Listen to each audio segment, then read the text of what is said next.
Hello friends, welcome to UPSC वाला हिंदी। सभी का बहुत बहुत स्वागत है।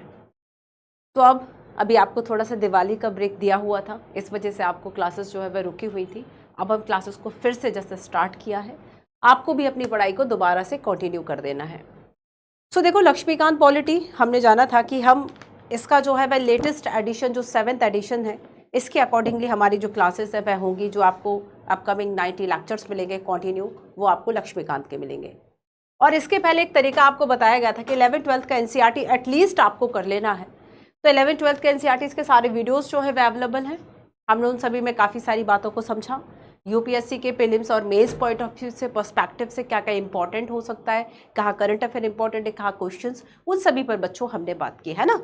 और आपको इसके पहले जब हमने स्टार्ट किया था फर्स्ट, तो एक तो आपको लाइव सेशन मिला था, जिस लाइव सेशन में हमने जाना था कि आपको पॉलिटी लक्ष्मीकांत जो है वह कैसे पढ़ना है, एक स्ट्रैटेजी टाइप का वीडियो था काइंड ऑफ। और यहाँ से हमने ये फर्स्ट चैप्टर जो है वह स्टार्ट करा था कि आखिर अगर हम ऐतिहासिक पृष्ठभूमि देखेंगे संविधान की, है ना, ऐतिहासिक पृष्ठभूमि की अगर हम बात करेंगे तो वह क्या थी, किस तरीके से हमारे संविधान के विकास क्रम में जिन ने योगदान दिया, जिन जिन पॉइंट्स ने योगदान दिया, जिन अधिनियम एक्ट्स ने योगदान दिया, उन सभी को हमने ऐतिहासिक पृष्ठभूमि में पढ़ा था। देन सेकेंड चैप्टर में हमने बात की थी कि आखिर संविधान के बारे में कि कैसे जो है वह संविधान का निर्माण हुआ, संविधान सभा कैसे बनी, क्या क्या समितियां थी, उन्होंने किस तरीके से कार्य किया। और आज हम बात करने वाले हैं संविधान की अवधारणा की। एक और इन्फॉर्मेशन आप सभी के लिए कि जो भी बच्चे टेलीग्राम के लिए परेशान होते हैं, पीडीएफ के लिए परेशान होते हैं, पीडीएफ आपको मिल जाएगी मंजू PW UPSC वाला, ये टेलीग्राम चैनल है। आप सर्च भी कर सकते हैं इसे स्कैनर की मदद से स्कैन करके भी इसको ज्वाइन कर सकते हैं। ये टेलीग्राम है फॉर PDF। हमने अब तक जाना था कि 12 इसके भाग हैं और इन 12 भागों में हमारा पहला जो है भाग एक संवैधानिक ढांचा, जिसमें 12 चैप्टर है। इसके 2 चैप्टर्स हम कर चुके हैं, ऐतिहासिक पृष्ठभूमि, संविधान का निर्माण। नाउ अब हम बात करने वाले थर्ड चैप्टर की, दैट इज संविधान का अवधारणा, है ना। फर्स्ट चैप्टर का एक बार मैं जल्दी से आपको बता देती हूँ कि हमने इसे 2 भागों में पढ़ा था। एक तो ऐसा जो कंपनी के शासन के अंतर्गत एक्ट बने थे, कंपनी को रेगुलेट करने के लिए एक्ट बने थे। पुराना भूलना नहीं है बच्चों, नेक्स्ट लेक्चर आने के पहले पुराना जो है 5 मिनट 10 मिनट्स रिविजन करते रहना है, बिकॉज ऑफ विदाउट रिविजन कुछ नहीं हो सकता। 1773 से लेके 1858 तक के जो भी एक्ट बने वह ईस्ट इंडिया कंपनी को रेगुलेट करने के लिए एक्ट बने थे। इन्हें चार्टर एक्ट कहा गया। 1857 की जब क्रांति हुई तब ब्रिटिश सरकार यह समझ गई कि ईस्ट इंडिया कंपनी अब शायद भारत का जो शासन है वह चलाने में सक्षम नहीं है, और इसलिए ब्रिटिश क्राउन ने अपने अंतर्गत ले लिया और वहां से जो नियम बने उन्हें ताज के शासन के अंतर्गत के नियम कहा गया, जो कि 1947 तक चले, जब तक हमारा देश आज़ाद नहीं हो गया। फिर उसके बाद हमने जाना, ठीक है, हमने इन सारे एक्ट को पढ़ा। फिर हमने देखा कि जब हमारा देश आज़ाद हुआ उसके पहले ही 1946 में जो संविधान सभा है उसका गठन किया जा चुका था कैबिनेट मिशन के आधार पर। उसके बाद हमने देखा कैसे कैसे संविधान सभा की मांग उठी। MN राय पहली बार जिन्होंने इस मांग को रखा था कि भारतीयों के लिए संविधान सभा एक होनी चाहिए, संवैधानिक सलाहकार उनको कहा जाता है, ठीक है। फिर कब कांग्रेस ने कहा, नेहरू ने कहा कि वयस्क मताधिकार के आधार पर हो, लेकिन संविधान सभा का जो गठन हुआ था वो वयस्क मताधिकार के आधार पर नहीं हुआ था। इस आधार पर उसकी आलोचना भी की जाती है कि वह जो है वह बहुत प्रतिनिधिपरक नहीं था, और हम ये कह सकते हैं कि प्रत्यक्ष रूप से चुनाव पर आधारित नहीं था, क्योंकि दैट टाइम पॉसिबल नहीं था, क्योंकि संविधान सभा का जो गठन हुआ था वह एक तरीके से स्वतंत्र भारत में नहीं हुआ था, स्वतंत्र भारत के लिए संविधान बनाने के लिए हुआ था। लेकिन कहा जाता है कि जब संविधान सभा बनी थी वो तभी बैठक कर सकती थी जब अंग्रेज परमिशन दे, क्योंकि उस वक्त तक देश आज़ाद नहीं था, 1946 में बन चुकी थी। ये भी उसकी आलोचना कही जाती है कि जो हम कहते हैं कि संविधान सभा संप्रभु है, नहीं, संप्रभु नहीं है ना। इसका मांग, गठन, कार्यप्रणाली, स्वतंत्रता अधिनियम ने क्या परिवर्तन किया कि अब ब्रिटिशर्स के द्वारा बनाए गए जो कानून है वह चाहे तो संविधान सभा इतनी संप्रभु है, माने कानूनों को ना माने, नए कानून बना दे। फिर तय हुआ कि जब तक हम हर एक कानून को नया नहीं बना लेते तब तक वह वही चलेंगे जो पहले थे। संविधान सभा की कौन कौन सी समितियां थी, हमने देखा था कि मुख्य समितियां जो है वो काम कर रही थी, कुछ छोटी समितियां थी। संविधान सभा कैसे प्रभाव में आई, का प्रवर्तन, लागू होना कब से हुआ, तो यहाँ पर हमने दो जो तारीखें हैं वह देखी थी। एक तो थी 26 नवंबर 1949 की, ये वह दिवस है जिस दिन हम संविधान दिवस के रूप में मनाते हैं, विधि दिवस के रूप में मनाते हैं। इस दिन हमारा संविधान पारित हुआ था। एंड देन लास्ट हमने बात की थी कि 26 जैन 1950, है ना, चूंकि हम 2 मंथ्स और रुके, क्योंकि एक और ऐसी तिथि आने वाली थी जिसको हमें ऐतिहासिक रूप से बहुत ज़्यादा महत्वपूर्ण थी, दैट इज 26 जैन। और इस दिन क्या हुआ था, हमने लाहौर में, है ना, कितने वर्ष पहले पूर्ण स्वराज दिवस इस दिन मनाया था। 26 जनवरी 1950 को हमारे जो देश के प्रथम राष्ट्रपति हैं डॉक्टर राजेंद्र प्रसाद, उन्होंने जैसे ही शपथ ली, ओथ ली, उसके बाद भारत का स्टेटस रिपब्लिक कहलाया। और हम 26 जैन को as a Republic Day, as a गणतंत्र दिवस मनाते हैं। गणतंत्र का मतलब क्या है कि जिस देश का जो शासक या संवैधानिक प्रमुख है वह निर्वाचित हो, है ना, अनुवांशिक ना हो, निर्वाचित हो। ये सारी बातें हमने करी, आलोचना की बात करी, हिंदी पाठ की बात करी। हिंदी पाठ का पहले मूल में प्रावधान नहीं था, फिर एक संशोधन होता है और हिंदी पाठ के संबंध में प्रावधान किया जाता है कि जो भी संविधान संशोधन होगा वो इंग्लिश में आएगा, इंग्लिश का अनुवाद हिंदी में होगा, हिंदी में वही अर्थ समझा जाएगा जो कि अंग्रेजी में अर्थ है ना। तो ये सारी बातें हमने इसमें पढ़ी हुई थी, क्लियर है। अब हम चलते हैं तीसरे चैप्टर की तरफ, लेकिन उसके पहले कुछ क्वेश्चंस मैं आपको दिखा दूं जो इस बार यूपीएससी ने 2023 में पूछे। क्वेश्चन है पहला कि निम्न में कौन सा एक कथन किसी देश के संविधान के मुख्य प्रयोजन को सर्वोत्तम रूप से प्रतिबिंबित करता है। तो बेसिकली आपसे इस क्वेश्चन में क्या पूछा है, संविधान का उद्देश्य क्या है, प्रयोजन दैट मीन्स उद्देश्य, है ना।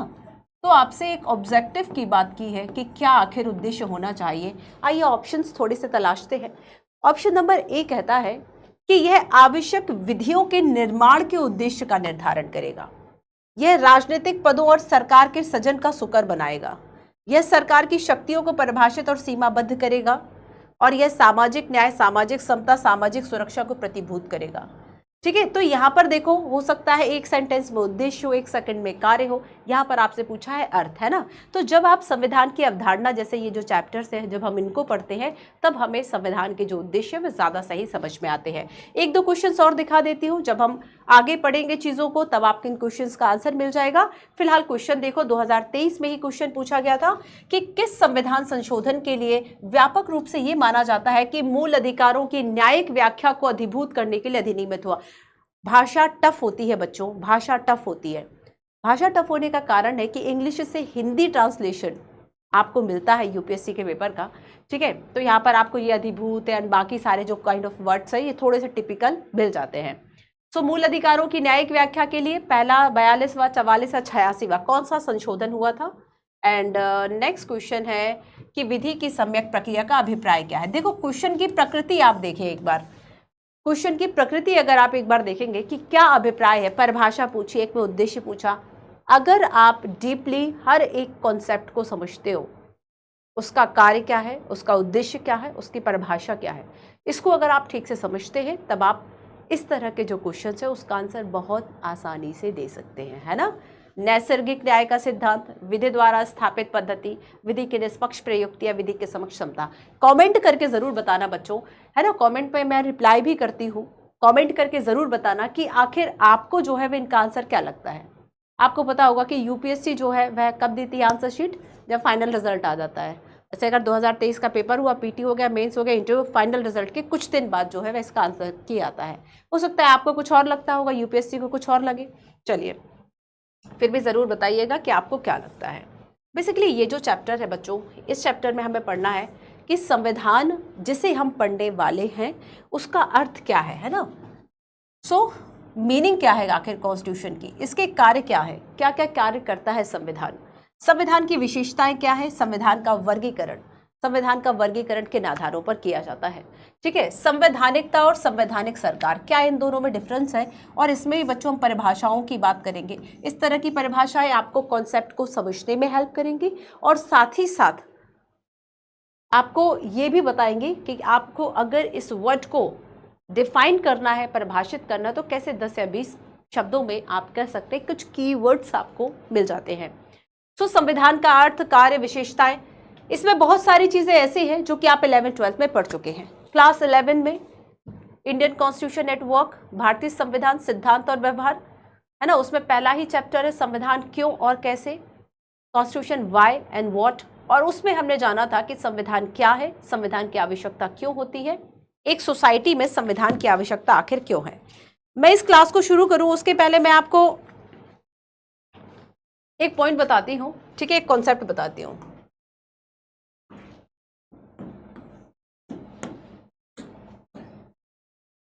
आपने थॉमस हॉब्स का नाम सुना होगा, नहीं सुना तो चलो आप सुन लो, ठीक है। अब ये थॉमस हॉब्स कौन थे? थॉमस हॉब्स,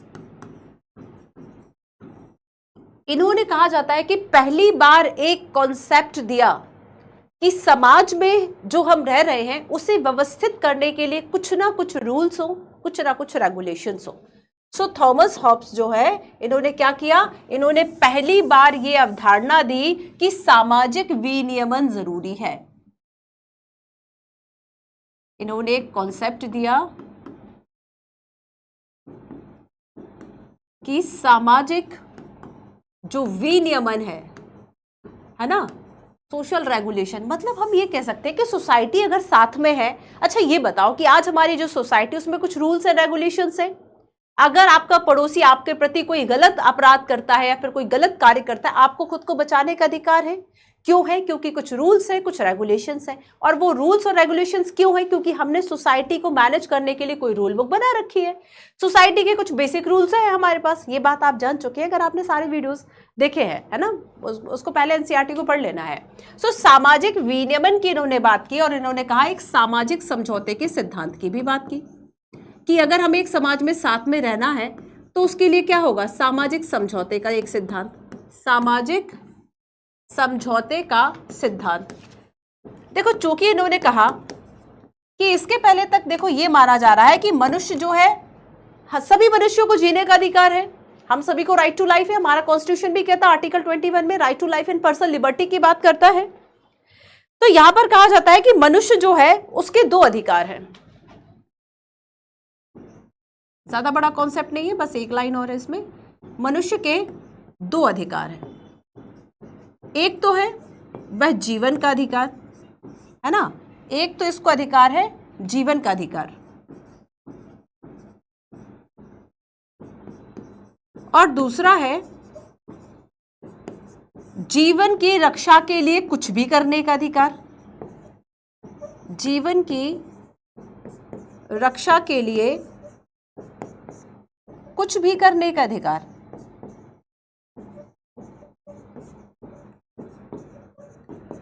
अगर हमने ये कहा पहला सिद्धांत तो चलो ठीक है, हमें समझ में आ रहा है। दूसरे सिद्धांत का क्या दुरुपयोग नहीं हो सकता? बहुत आसानी से हो सकता है कि हमने अपनी जान बचाने के लिए या फिर हमने सेल्फ डिफेंस के अंतर्गत, आज भी आप देखेंगे कि कुछ प्रावधानों में अगर कुछ अपराधों में ये सिद्ध हो जाता है कि किसी महिला के द्वारा अपने आत्मरक्षा के लिए सामने वाले का जो मर्डर है या सामने वाले का जो उसकी हत्या हो गई, तब ऐसे में क्या है, इस तरह के प्रावधान आपको रिलीफ देते हैं कि ठीक है ना। तो यहाँ पर जानबूझ के आपने ये काम नहीं किया, आपने सेल्फ डिफेंस में किया। तो यहाँ पर क्या है कि मनुष्य के दो अधिकार है, एक तो वह जीवन का अधिकार है, और जीवन का चूंकि उसका अधिकार है, ये प्राकृतिक अधिकार है, तो जीवन की रक्षा के लिए वह कुछ भी करेगा।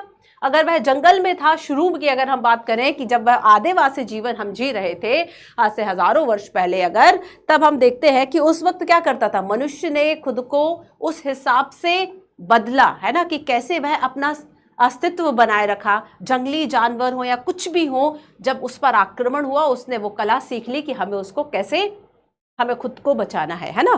तो यहां पर हम देखेंगे, लेकिन मनुष्य चूंकि अपनी रक्षा के नाम पर अगर कुछ भी करे तो प्राकृतिक अवस्था की स्थिति ये कहती है, मतलब प्राकृतिक रूप से यही कहा जाता है ना, प्राकृतिक रूप से अंतिम सत्य क्या है, आज अगर मनुष्य बाकी प्रजाति और बाकी अगर जीव जंतु और बाकी सबकी जगह बहुत ऊपर उठ गया है, ऐसा क्यों हुआ? ऐसा इसलिए हुआ क्योंकि उसने अपनी उस क्षमता का विकास किया, या प्राकृतिक सिद्धांत कहता है जो जीता वही सिकंदर, है ना, कि मतलब शक्ति ही सत्य है, ऐसा कहा गया। तो अगर जीवन के अधिकार के लिए कुछ भी कहा गया, कुछ भी कर सकता है वह, एक सिद्धांत देखो, शक्ति ही सत्य है, मतलब जो जीत जाएगा वह जिएगा, शक्ति ही सत्य है।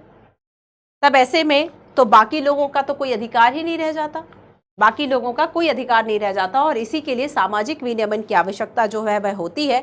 और थॉमस हॉब्स कहते हैं कि हम क्या करें, सामाजिक स्तर पर राजनीतिक, सामाजिक, है ना, एक बेहतर जो समन्वय की व्यवस्था है वह कर ले, और ये व्यवस्था होगी समझौते के द्वारा। और ये समझौते कैसे होने चाहिए कि हम एक दूसरे के अधिकारों का एक तरह से आदर करें। तो इसलिए यही सामाजिक समझौते का सिद्धांत है। तो थॉमस हॉब्स क्या कहते हैं, थॉमस हॉब्स के द्वारा यह कहा गया कि राजनीतिक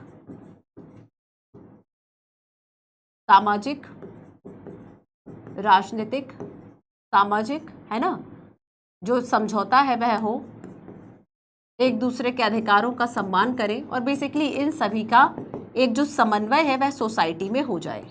और ये समन्वय कैसे होगा? एक समझौते के द्वारा होगा। तो यहाँ पर पहली बार इन्होंने कहा, ये अवधारणा जो है वह दी थी थॉमस हॉब्स ने, कि हमें सामाजिक जो विनियमन है इसकी हमें आवश्यकता है। क्लियर हुआ? अब हम आगे चलते हैं और हम बात करते हैं कि संविधान का क्या अर्थ है। बेसिकली देखो, संविधान करता क्या है ये समझो कि एक अगर हम सोसाइटी की बात करें और उस सोसाइटी में डिफरेंट काइंड ऑफ लोग हैं। सामाजिक, जब आप पॉलिटी पढ़ते हैं, पॉलिटी का पहला चैप्टर आपको विविधता शब्द से परिचित कराता है, क्योंकि हमारे समाज की, भारतीय समाज की सबसे बड़ी विशेषता ही वही है, विविधता, डाइवर्सिटी। और अगर देखो एक सोसाइटी में बच्चों, अगर हम ये कहें कि ये मान लो सोसाइटी है हमारी, है ना, और इस सोसाइटी में डिफरेंट तरह के लोग हैं। इस सोसाइटी में मान लो, ठीक है, ये मैं कुछ डॉट्स बना रही हूं जो कि आपको ये बताएंगे कि हाँ डिफरेंट पीपल्स है, ठीक है। तो अब ये देखो कि आखिर ये सभी जो है वह किस तरह के अधिकारों पर एक तरह से साथ में रहेंगे। ये डाइवर्सिटी हो गई मान लीजिए, है ना। तो ये जो विविधता है समाज में, ये हम पढ़ चुके हैं एनसीईआरटी में। सो ये जो विविधता है, देखो मैं बार बार जिक्र इसलिए कर देती हूं कि जिन बच्चों को लगता है कि डायरेक्ट ये कॉन्सेप्ट हमें समझ में नहीं आ रहा है, वो एनसीईआरटी को देख सके। अगर ये डिफरेंट डॉट्स हम ये कह दें अलग अलग कलर के कि ये अलग अलग धर्म है, ट्रेडिशंस हैं, भाषा है ना, उनके रीति रिवाज हैं, ये सारे क्या है कि व्यक्ति को एक होने से रोकते हैं कहीं ना कहीं। लेकिन फिर भी हम कहते हैं कि ये विविधता क्या है। हम भारतीय संस्कृति में बहुत पुराना इतिहास मिलता है और भारतीय संस्कृति, भारतीय सभ्यता जो शब्द है वो बताती है कि कैसे यहाँ भारतीय संस्कृति को अगर आपको परिभाषित करना हो, एक शब्द है सहिष्णुता, टॉलरेंस, है ना। तो यहाँ पर कहा जाता है कि चूंकि समाज में विविध लोग हैं, तो समाज के बीच में क्या है, कुछ रूल्स एंड रेगुलेशंस चाहिए जिस पर सभी सहमत हो जाएं। और ये जो रूल्स है बेसिकली हर आदमी माने, हर व्यक्ति इसको फॉलो करे। उसके लिए उसको इंश्योर, उसे इस बात का विश्वास होना चाहिए कि हम जिस रूल का फॉलो कर रहे हैं उसे अगला व्यक्ति भी मानेगा, है ना। तो यहाँ पर कुछ हमें ऐसी रूल्स जो है वह जरूरत होती है, क्योंकि हम सबको साथ में रहना है और इसी रूल्स के लिए हमें कॉन्स्टिट्यूशन की जरूरत होती है, ठीक है। तो यहाँ पर हम देखते हैं कि बेसिकली संविधान की ये कुछ विशेषताएं, कुछ कार्य हम देख चुके हैं एनसीईआरटी में कि संविधान तालमेल बढ़ाता है, भरोसा दिलाता है लोगों के बीच में, है ना, एक समन्वय, एक भरोसे का जो काम है वह करता है कि अगर हम मान लीजिए राइट टू लाइफ है या फिर राइट टू लिबर्टी है, तो हमारी स्वतंत्रता का सम्मान सामने वाला भी करेगा, है ना। कि जहां पर आपने कहा कि आपको राइट टू फ्रीडम है, पर दूसरे का अगर राइट टू प्राइवेसी जो है वह मेंटेन नहीं हो पा रहा है या फिर वो प्रभावित हो रहा है, वहां पर आपका राइट टू फ्रीडम खत्म हो गया। फॉर एग्जाम्पल, क्या एग्जाम्पल देखा था हमने एनसीईआरटी में कि मान लीजिए आपको राइट टू एक्सप्रेशन, अभिव्यक्ति की स्वतंत्रता, अभिव्यक्ति मतलब लिखकर, बोलकर, डायग्राम बनाकर, और अब तो हम सभी के पास फोन है, स्मार्टफोन का जमाना है, फोटो क्लिक करके पोस्ट करने का राइट है। अब लेकिन आप किसी की प्राइवेसी को, है ना, आप किसी के बैंक अकाउंट को या फिर आप किसी की जो पर्सनल फोटोग्राफ्स है, आप अगर उसको उसकी परमिशन के बिना पोस्ट करते हैं, तब क्या ये आपका राइट टू एक्सप्रेशन हुआ या फिर उसका राइट टू प्राइवेसी? तो जहां पर दूसरे की सीमा शुरू हो गई, वहां पर आपकी सीमा खत्म है। तो ये क्या हो गया? ये हो गया कि अगर रूल बने हैं तो वो हमारी रक्षा करेंगे, तो एक भरोसा, एक विश्वास दिलाएगा। निर्णय निर्माण शक्ति, कौन निर्णय करेगा कि आखिर इस विवाद का सुलझाव जो है वह कैसे हो, कैसे हम विवादों का निपटारा करें, है ना। तो यहाँ पर डिस्प्यूट्स जो होंगे उसको रिजॉल्व करने के लिए हमें गवर्नमेंट चाहिए। अब गवर्नमेंट तो चाहिए, पर वो सरकार बनेगी कैसे, उसे सिलेक्ट कौन करेगा, हम किस रूप को अपनाएंगे, इन सभी के लिए हमें जरूरत होती है। फिर वही सरकार की शक्तियों पर भी सीमाएं, गवर्नमेंट एक रूल बना दे कि अब ये जो व्यक्ति है वह धर्म नहीं मान सकते। तो यहाँ पर क्या हुआ, आपका जो फंडामेंटल राइट है वह बेसिकली एक डू नॉट क्रॉस की लाइन खींच देता है कि भाई अब यहाँ रुक जाओ, यहाँ से लोगों के जो अधिकार है वह शुरू हो गए, सरकार की सीमा समाप्त है, ठीक है। अभी हम पढ़ेंगे इसको आगे, संविधान और संविधानवाद दोनों ही कॉन्सेप्ट से इसको जोड़ेंगे। मैं बस आपको पुराना याद दिला रही हूं कि हम ये पढ़ चुके हैं। फिर देखो राष्ट्र की बुनियादी पहचान, हम कुछ नियमों पर सहमत है कि हमें सेकुलरिज्म है ना, हमने फेडरलिज्म को अपनाया, हमने डेमोक्रेसी को अपनाया, हमने एडल्ट सफ्रेज को अपनाया। तो यहाँ पर ये वयस्क मताधिकार जैसे सिद्धांत और सारी चीजें हमें क्या है, हमें एक लोकतंत्र, विश्व के सबसे बड़े लोकतंत्र के रूप में एक पहचान देती है, हमारी एक बुनियादी पहचान है, इंडियंस एंड बाकी सब। तो तो यहाँ पर क्या है कि हमें एक बुनियादी पहचान जो है वह संविधान देता है। इसके अलावा हम एस्पायरेशंस की बात करेंगे, समाज की आकांक्षाएं और लक्ष्य। ये नेगेटिव अगर कहा गया गवर्नमेंट के लिए कि भाई डू नॉट क्रॉस की लाइन है, आप एक्ट वहां तक बनाए जहां तक लोगों के अधिकार प्रभावित ना हो, तो वहीं ये जो एस्पायरेशंस है कि लोगों की आकांक्षाओं को पूरा करना, ये सरकार के लिए पॉजिटिव है, सकारात्मक है। अगर ये फंडामेंटल राइट हो गया मान लीजिए, तो ये डीपीएसपी हो गया कि आप समाज कल्याण के लिए सरकार कुछ सकारात्मक कदम उठाएगी। ये सारी चीजें संविधान करेगा, ठीक है। तो अब चलो हम संविधान के अर्थ की बात करते हैं। संविधान की जो उत्पत्ति है बेसिकली, है ना, ये एक वर्ड से होती है,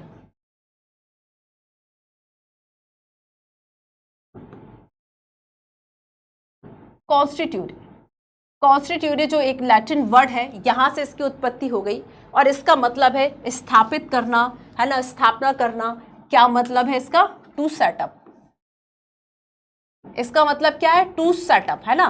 तो कॉन्स्टिट्यूटिव वर्ड से जो है वह संविधान की उत्पत्ति हो गई। और वर्तमान अर्थ अगर हम देखें तो ये अर्थ क्या कहता है कि संविधान शब्द जो है वह सिद्धांतों का समूह है जो सरकार की व्यवस्था, कामकाज, सरकार और लोगों के बीच उनके अधिकार और कर्तव्यों के संदर्भ में संबंधों को निर्धारित करता है। तो आप बस इस डेफिनेशन को याद कर सकते हैं। संविधान आप समझ तो गए हैं कि आखिर हमें संविधान की जरूरत क्यों है। तो बेसिकली संविधान शब्द जो है वह क्या है? सिद्धांतों का समूह है। हम कुछ ऐसे रूल्स बना लेते हैं कि कैसे जो है वह सरकार काम करेगी, कैसे जो है वह सरकार की व्यवस्था होगी। हमने बता दिया कि हमने इस चुनाव पद्धति को अपनाया, इस तरीके से हम सरकार को चुनेंगे। कामकाज किस तरीके से करेंगे, हमने एक नियम बनाया कि जो न्यायपालिका है, विधायिका है और कार्यपालिका है, इन तीनों के ये सरकार के प्रमुख अंग होंगे, इनके अलग अलग कार्य होंगे। न्यायपालिका न्याय करने का काम करेगी, विधायिका जो विधान बनाने का काम करेगी। दोनों एक दूसरे के काम में हस्तक्षेप नहीं करेंगे। तो इस तरीके से हमने क्या किया, कामकाज कैसे करेगी, लोगों के बीच में उनके अधिकार और कर्तव्यों के संदर्भों में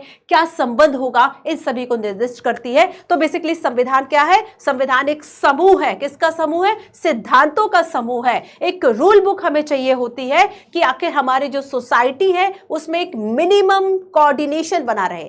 बच्चों सारे शब्द इसलिए बता देती हूँ, क्या पता कौन सा शब्द जो है वह यूपीएससी पूछ ले, है ना। तो यहाँ पर क्या एक मिनिमम कोऑर्डिनेशन का जो काम है, समाज में न्यूनतम समन्वय का जो काम है, वह संविधान का होता है, ठीक है। सो संविधान को ये भी कह देते हैं कि ये इस पर्टिकुलर भूमि का मौलिक कानून है।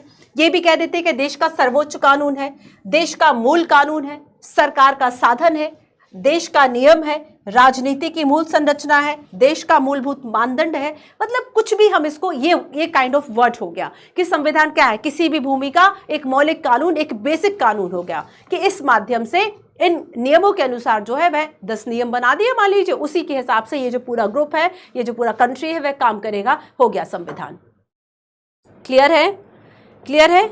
अच्छा देखो, इसकी कुछ परिभाषाएं कुछ विद्वानों ने भी बताई, हम उन विद्वानों को भी समझ लेते हैं। गिलक्रिस्ट कहते हैं, गिलक्रिस्ट ये कहते हैं कि संविधान नियमों और कानूनों का वह निकाय है जो सरकार की व्यवस्था करे, सरकार के विभिन्न अंगों में शक्तियों का वितरण करे और उन सामान्य सिद्धांतों का निर्धारण करे जिनके आधार पर इन शक्तियों का उपयोग करना है। तो इन्होंने क्या 2-3 बातें कही। देखो, आप ना किसी एक की परिभाषा को याद कर लीजिए, जो आपको परिभाषा ज्यादा सटीक लगती हो। अब देखो गैचेल है, गैचेल कहते हैं कि देश के स्वरूप को निर्धारित करने वाला, अब देखो यहां पे आपको मिल गया एक टैग लाइन, देश के स्वरूप को निर्धारित करने वाला मूलभूत सिद्धांत। ये 4-5 शब्द ही संविधान को परिभाषित कर देते हैं। एक ऐसा सिद्धांत जो देश का स्वरूप कैसा हो, देश के स्वरूप में सब आ गया। सरकार कैसे बनेगी, काम कैसे करेगी, सरकार लोगों के बीच में कैसे संबंध होंगे, कैसे समन्वय होगा, सब आ गया। सो देश के स्वरूप को निर्धारित करने वाले मूल सिद्धांत, उनका वो संविधान हो गया। इसमें वह तरीका है कि कैसे देश का गठन होगा, सरकार के विभिन्न अंगों के बीच में शक्तियों का वितरण कैसे होगा, सरकारी कार्यों के कार्यक्षेत्र का दायरा, तरीका, उन लोगों के संबंध में इन अधिकारों का उपयोग कैसे होगा। आया समझ में? तो मेन ये हो गया। गैटेल की परिभाषा अच्छी लगी ना अभी तक? चलो वियर की बात करते हैं। संविधान किसी देश की सरकार की पूरी प्रणाली का वर्णन करता है, ये भी ठीक है। यहां कहा कि देश के स्वरूप को निर्धारित करने वाला सिद्धांत है, यहां कहा कि सरकार की पूरी जो प्रणाली है उसका वर्णन करेगा। उन नियमों का संग्रह है जो सरकार को स्थापित करे, विनियमित और नियंत्रित करे, है ना। सरकार को स्थापित करना, विनियमित करना, नियंत्रित करना, ये सारा काम किसका होगा? ये संविधान का होगा। तो यहाँ पर ये संविधान की परिभाषा जो है, एक और वेट और फिलिप्स है विद्वान, उन्होंने कहा कि संविधान विशेष कानूनी मान्यता वाला दस्तावेज है ना। वेट एंड फिलिप्स क्या कहते हैं? संविधान क्या है? कानूनी मान्यता वाला दस्तावेज है। जैसे कानूनी मान्यता है, ऐसा दस्तावेज कानूनी मान्यता प्राप्त दस्तावेज है।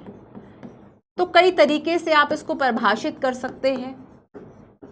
मूल अर्थ तो वही है ना कि बस एक डॉक्यूमेंट है जिसमें सारी चीजें जो है वह लिखी हुई हैं। तो कानून के द्वारा एक मान्यता देने, कानूनी मान्यता वाला दस्तावेज है। तो देश की सरकार, ढांचा, कार्य और सारी सिद्धांत, संचालन के नियम, इन सभी को घोषित करता है। ये थी बच्चों परिभाषा। अब हम आते हैं कार्य पे। परिभाषा में आप क्या कर रहे होते हैं? इस कीवर्ड को डिफाइन कर रहे होते हैं। तो अब तक हमने जाना जैसे अलग अलग पॉइंट्स अगर हम लिखें, संविधान क्या है, तो एक तो शब्द की उत्पत्ति हो गई कि ये जो शब्द है वो कहाँ से आया, है ना। कॉन्स्टिट्यूशन जो वर्ड है वो कहाँ से आया। दूसरा हमने देखा कि देश का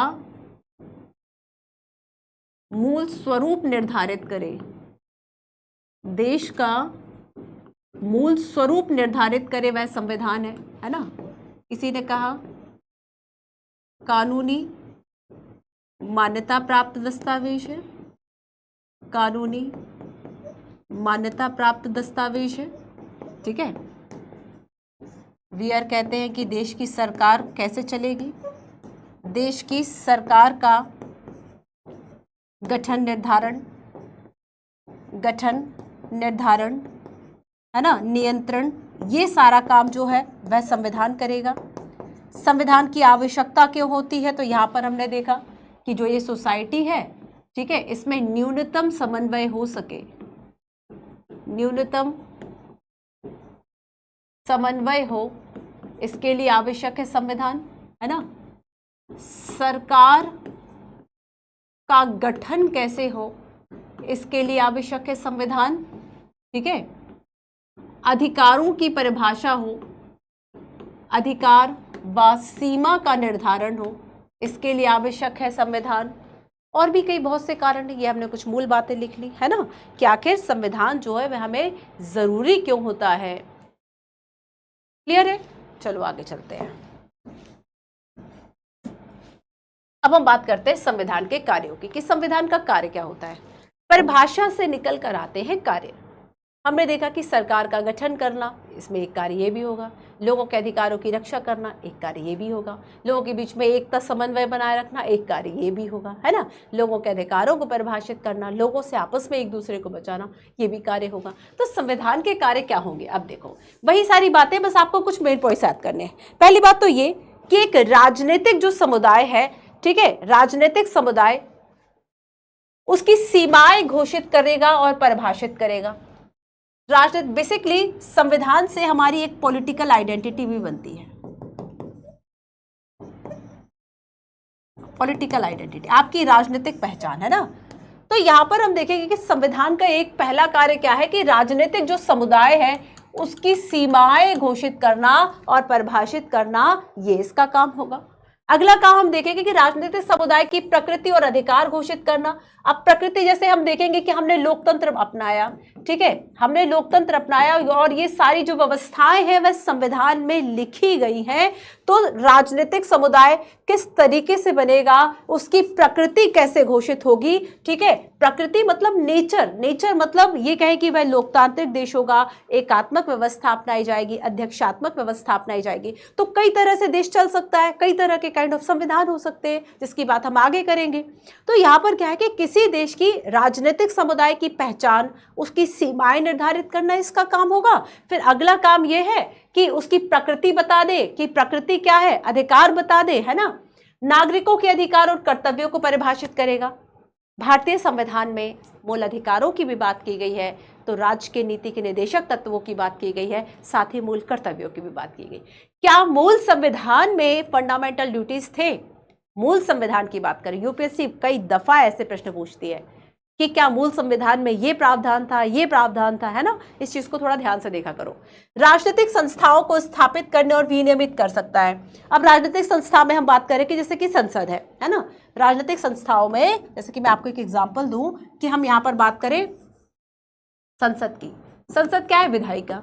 ठीक है, संसद क्या है? विधायिका, क्योंकि ये विधान बना रही है। अब विधायिका विधान बना रही है, लेकिन इस संसद में जो है वह कैसे चुनाव होगा, किन आधारों पर होगा, वो सारे मूल्य किस में लिखे हैं? संविधान में लिखे, है ना। विनियमित कर सकता है, बिल्कुल। चुनाव पद्धति हो, चुनाव प्रणाली हो, कैसे इनका स्थापना होगी, कैसे हम अपने प्रत्याशी को चुनेंगे, उन सभी की बात इसमें की गई। राजनीतिक संस्थाओं को स्थापित और विनियमित, हाँ अच्छा ये तो हो गया, ये डबल हो गया। देश की विशेष सामाजिक आर्थिक विकासात्मक लक्ष्यों को प्रतिबद्ध करता है। अब जैसे कि सामाजिक आर्थिक और विकासात्मक लक्ष्य की संविधान यही तो बताता है। संविधान क्या है? जो लोगों की एस्पायरेशंस, जो लोगों की आकांक्षाओं को पूरा करे। आकांक्षाओं को पूरा करने के लिए कुछ अपने लक्ष्य बना लिए कि हम इन लक्ष्यों पर काम करेंगे, इस तरीके से काम करेंगे, हम एक कल्याणकारी राज्य की स्थापना करना चाहते हैं, उसके लिए हम लोगों के विकास के लिए सरकार जो है वह प्रतिबद्ध है। सरकार के द्वारा जो है वह क्या किया जाएगा? एक न्यूनतम जीवन स्तर की गारंटी सभी को दी जाएगी। यहां पर हमने क्या किया? कुछ कुछ सिद्धांत बना लिए, है ना। तो यहां पर इसके अलावा देखो, हम ये कह सकते हैं कि शक्तियों का विभाजन करता है, जो कि आप इससे जोड़ सकते हैं कि राजनीतिक संस्थाओं को स्थापित करना, शक्तियों का विभाजन, कौन सी शक्तियां किसके पास होंगी, है ना। न्याय करना, जैसे कि न्यायपालिका काम है, तो इसमें एग्जाम्पल लिख लो। न्याय करना किसका काम है? जुडिशरी का काम है, न्यायपालिका। ठीक है, इस तरीके से तो अलग अलग जो भी हमारे संस्थाएं हैं, उन सभी की हमने जो शक्तियां हैं वह बनानी। इसके अलावा हमने ये भी बता देते हैं कि हमारी जो स्थिति है, या फिर हमने जो मूल रूप में अपनाया, जैसे कि हमने धर्मनिरपेक्षता को अपनाया, ठीक है, तो हमने घोषित कर दिया संविधान में। तो एक तरह से चरित्र बताता है ये किसी देश का कि उसने किस तरह की जो नीतियां हैं वह अपनाई है। तो हमने धर्मनिरपेक्षता को अपनाया। कई ऐसे कंट्रीज हैं जिन्होंने किसी एक धर्म को अपना ऑफिशियल जो रिलीजन है वह घोषित कर दिया। ठीक है, तो यहाँ पर ये बच्चों संविधान के कार्य हो गए। आया समझ में? संविधान की परिभाषा हमने देख लिया कि कुछ मूल सिद्धांत हो गए जो देश के स्वरूप को निर्धारण करेंगे, क्यों आवश्यक है। ये हमने एनसीईआरटी में पढ़ा था। ये एनसीईआरटी है, इसलिए आपको रिवीजन जो है वह करते रहना है। ठीक है, और यहाँ पर हमने परिभाषाओं के बाद कुछ कार्यों की बात करी। अब हम आएंगे कुछ विशेषताओं पर कि आखिर ऐसी कौन सी विशेषताएं हैं जो संविधान में होनी चाहिए।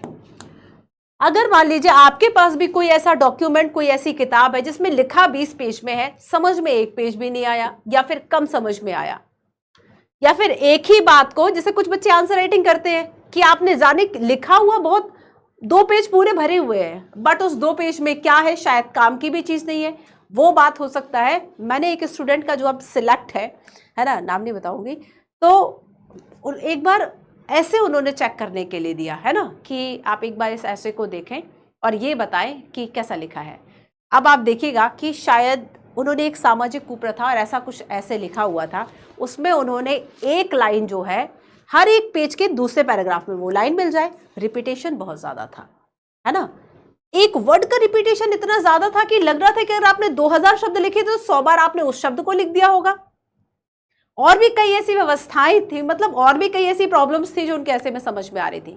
आपने लिख दिया 10 पेज का ऐसे, बस उसमें काम का ऐसा था कि अगर जिस तरीके के शॉर्ट नोट्स और कीवर्ड्स आप लिखना सीख गए ना, आप एक पेज पूरा कंप्लीट नहीं होता, वो लिखा हुआ था 10 पेज में।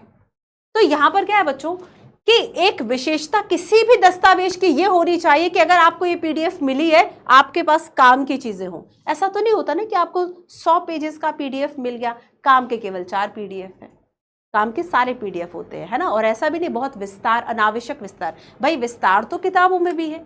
हमारा काम क्या है? हमारा काम है कि आपको चीजों को समझा दे, शॉर्ट में बता दे, कैसे इंप्लीमेंट करना है वो बता दे, ये हमारा काम है। तो यहां पर देखो संक्षिप्तता होनी चाहिए, है ना। संक्षिप्तता मतलब अपनी बात को सटीक रूप से कहना। संक्षिप्तता मतलब क्या है? सटीक रूप से। तो अगर सटीक रूप से जो प्रावधान है, या सटीक प्रावधान ही हम लिख दें, सटीक प्रावधान होना, ठीक है, ऐसा ना हो कि आपने इतना अनावश्यक विस्तार किया है कि उसकी महत्ता जो है वह खत्म हो गई है। तो अवांछित जो प्रावधान है वह नहीं होने चाहिए। सेकंड है क्लैरिटी, स्पष्टता। कहना क्या चाह रहे हो, एक वो लाइन आपने सुनी होगी ना, अरे भाई कहना क्या चाहते हो। तो स्पष्टता किसी भी संविधान का एक प्रमुख गुण, प्रमुख विशेषता जो है वह मानी जाती है। ठीक है, कि जो भी आपने इसमें शर्तें, प्रावधान है, तो वो प्रावधान व शर्तें स्पष्ट हो। प्रावधान व शर्तें स्पष्ट हों। जैसे कि कुछ आर्टिकल्स में डेफिनेशन जो है वह किसी पर्टिकुलर पॉइंट की नहीं दी। मान लीजिए कि हमने अल्पसंख्यक की क्या परिभाषा होगी, संविधान निर्धारित नहीं करता। नागरिक शब्द की क्या परिभाषा होगी, संविधान में नहीं बताया है कि इन शब्दों की परिभाषा क्या होगी, और उसमें लिख दिया गया है कि इसके अनुसार समझी जाएगी। जैसे कि नागरिकता की परिभाषा में कह दिया कि नागरिकता अधिनियम 1955 के अनुसार जो नागरिक होगा वो नागरिक होगा। तो इस तरह से क्या किया हमने, उसमें कुछ क्लैरिटी के साथ चीजों को कर दिया। तो एक विशेषता ये संविधान की होनी चाहिए। ठीक है, तो संक्षिप्तता होनी चाहिए, स्पष्टता होनी चाहिए। अब देखो निश्चितता, निश्चितता की बात होगी बच्चों कि अगर देखो आपने न्यायाधीशों के लिए अधिकार दिए या फिर न्यायाधीशों के लिए आपने जो भी एक रूल्स बनाए हैं संविधान में वह कैसे हों, निश्चित हों। तो आपने इसमें क्या किया कि जो भी आपने सिद्धांत बनाए हैं, ठीक है, उन सभी सिद्धांतों को एक निश्चित रूप से तय कर दिया कि हाँ निश्चित रूप से यही होगा। अगर न्यायाधीशों को विवेकाधिकार दिए तो वो केवल यही होंगे, इसके अलावा नहीं होंगे। तो एक निश्चितता जो है वह संविधान का बड़ा गुण है, बड़ी विशेषता है। व्यापकता, अब देखो हम देखते हैं कि एक अच्छा संविधान जो है वो एक तरह से ऐसा व्यापक होना चाहिए, जैसे कि हमने देखा कि नागरिक और अधिकार के बीच में, नागरिक और सरकार के बीच में अधिकारों की क्या व्याख्या होगी, उन सब की बात की गई। तो व्यापक रूप से जो है वह सारे प्रावधानों को यहाँ पर लिखा गया है ना, व्यापक रूप से, कि अब सरकार की शक्तियां क्या होंगी, सरकार कहाँ तक जो है वह नियम प्रावधान बना सकती है। तो व्यापकता है, और इस आधार पर भारतीय संविधान की आलोचना भी की जाती है कि अनावश्यक जो विस्तार है वह दिया गया है, अनावश्यक जो समय है वह लगा हुआ है। अमेरिका का संविधान 4 महीने में तैयार हो गया था, भारतीय संविधान 2 वर्ष 11 माह 18 दिन में बनके तैयार हुआ। भारतीय संविधान विस्तृत, हम कहें वर्ल्ड लार्जेस्ट रिटन कॉन्स्टिट्यूशन, हर एक बात लिखी हुई है, हर एक बात। तो यहाँ पर क्या है कि व्यापकता है कि सरकार की शक्तियाँ क्या होंगी, हर चीज़ लिखी हुई है, सरकार की शक्तियां, नागरिक अधिकार, सब लिखा हुआ है। तो एक अच्छे संविधान की ये विशेषता भी मानी जाती है। अब देखो उपयुक्तता, उपयुक्तता मतलब हम ये कह सकते हैं कि क्या ये उपयुक्त है या फिर अनुपयुक्त है, उपयोगी है नहीं है। तो हम अपने देश की बात करें तो इवन किसी भी राष्ट्र, ना केवल इंडिया, किसी भी राष्ट्र की बात करें तो ऐतिहासिक, सामाजिक, सांस्कृतिक, आर्थिक और राजनीतिक परिस्थितियों के अनुकूल होना चाहिए। तो जब ये कहा जाता है कि भारतीय संविधान उधार का थैला है, तब उसकी आलोचना, इस पॉइंट की आलोचना इस बात पर की जाती है कि उधार का थैला नहीं है, बल्कि हमने क्या किया है, अपनी उपयुक्तता के अनुसार जो है वह चीज़ों को लिया है। क्योंकि धर्मनिरपेक्षता का कॉन्सेप्ट अगर हम भारतीय बाकी संविधानों से लेते या पश्चिमी देशों से लेते, तब हम क्या करते, हम धर्मनिरपेक्षता की नकारात्मक परिभाषा को ले लेते, बट हमने सकारात्मक परिभाषा को चुना, हमने सकारात्मक प्रावधानों को चुना। तब हमने क्या किया कि अपने देश के, देखो हर एक चीज में एग्जाम्पल बच्चों इसलिए दे रही हूं कि आपको इनकेस कभी मेंस में ये क्वेश्चन आया हो या फिर लिखा हो कि भाई क्या एक अच्छे संविधान की विशेषताएं भारतीय संविधान में निहित है या इनकी आलोचना किस आधार पर हो सकती है, इस तरह से प्रश्न आ सकते हैं। तो यहाँ पर क्या है कि हम उपयुक्तता की बात करें तो क्या ये ऐसा बना है कि लोगों की जरूरत और आकांक्षाओं को पूरा कर सके। तो लोगों की आकांक्षाओं, लोगों की जरूरत के हिसाब से बना है, या फिर हम ऐतिहासिक, आर्थिक, सांस्कृतिक महत्ता की बात करें, ऐतिहासिक, आर्थिक, सामाजिक अनुकूलता, हाँ बिल्कुल है। जैसे कि हमने क्या किया है, भारतीय संविधान भारतीयों के अनुकूल है, भारतीय परिस्थितियों के अनुकूल है। ठीक है, जैसे कि हमने ब्रिटेन से पार्लियामेंट्री सिस्टम को तो अपना लिया, बट ब्रिटेन में क्या है, पार्लियामेंट्री सिस्टम में पार्लियामेंट बड़ी ही एक संप्रभु है ना, बड़ी संप्रभु है, सोवरन है। ब्रिटिश पार्लियामेंट क्या कहा जाता है कि ये फीमेल को मेल और मेल को फीमेल बताने के अलावा सब कुछ कर सकती है, मतलब सबसे ज़्यादा ताकतवर है। जैसे कि अमेरिका में जो जुडिशरी न्यायपालिका है वह ताकतवर है, और ब्रिटेन में जो है वह संसद बहुत ताकतवर है, संप्रभु है। इंडिया में ऐसा नहीं है। तो इंडिया में संसदीय संप्रभुता को सीमित किया गया है।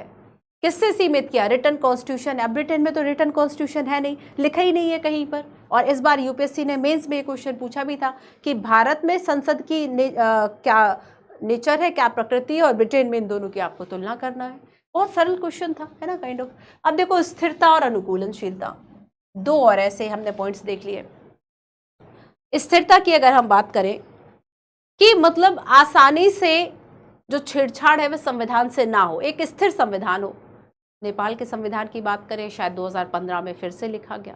तो यहाँ पर हम देखते हैं कि भारतीय संविधान इसलिए सफल माना जाता है क्योंकि इसमें जो प्रावधान किए गए वो हमारे संविधान सभा के जो सदस्य थे वो इतने दूरदर्शी थे कि उन्होंने अगर कोई एक ऐसा प्रावधान लिखा, उसके अंतर्गत कुछ ऐसी चीज़ों को छोड़ दिया कि आने वाली पीढ़ी अपने अनुसार चीज़ों को ऐड कर लेगी। जब समाज बदलता है, लोगों की आकांक्षाएं बदलती हैं। पहले हमें राइट टू इंटरनेट नहीं चाहिए था, आज हमें राइट टू इंटरनेट चाहिए क्योंकि हमारी शिक्षा उससे जुड़ी है।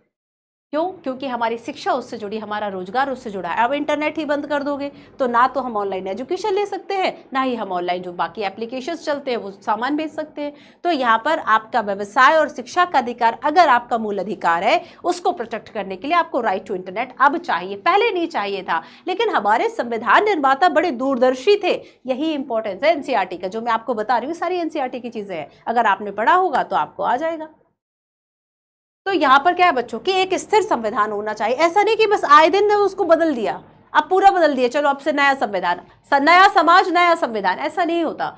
मूल बातें अगर आपकी संविधान की चेंज हो गई, जैसे कि बेसिक स्ट्रक्चर का जो डॉक्ट्रिन ऑफ बेसिक स्ट्रक्चर है ना, कि कुछ ऐसे प्रावधान होंगे, बुनियादी सिद्धांत होंगे जिन्हें आसानी से परिवर्तित नहीं किया जाएगा। याद करो 1973 केशवानंद भारतीवाद, जिसमें सुप्रीम कोर्ट ने यह कहा था कि संविधान का जो बुनियादी ढांचा है उसको परिवर्तित नहीं किया जाएगा, उसकी बातों को परिवर्तित नहीं किया जाएगा, क्योंकि अगर उसमें परिवर्तन हुआ तो हमारा संविधान नकारात्मक रूप से प्रभावित होगा, एडवर्स इफेक्ट उस पर आएंगे। तो हम मूल बातों को नहीं बदल सकते। जैसे कि लोकतंत्र, अब नई सरकार आती होगी, नहीं लोकतंत्र नहीं, अब हम राजतंत्र शुरू करेंगे, हम राजा बनेंगे।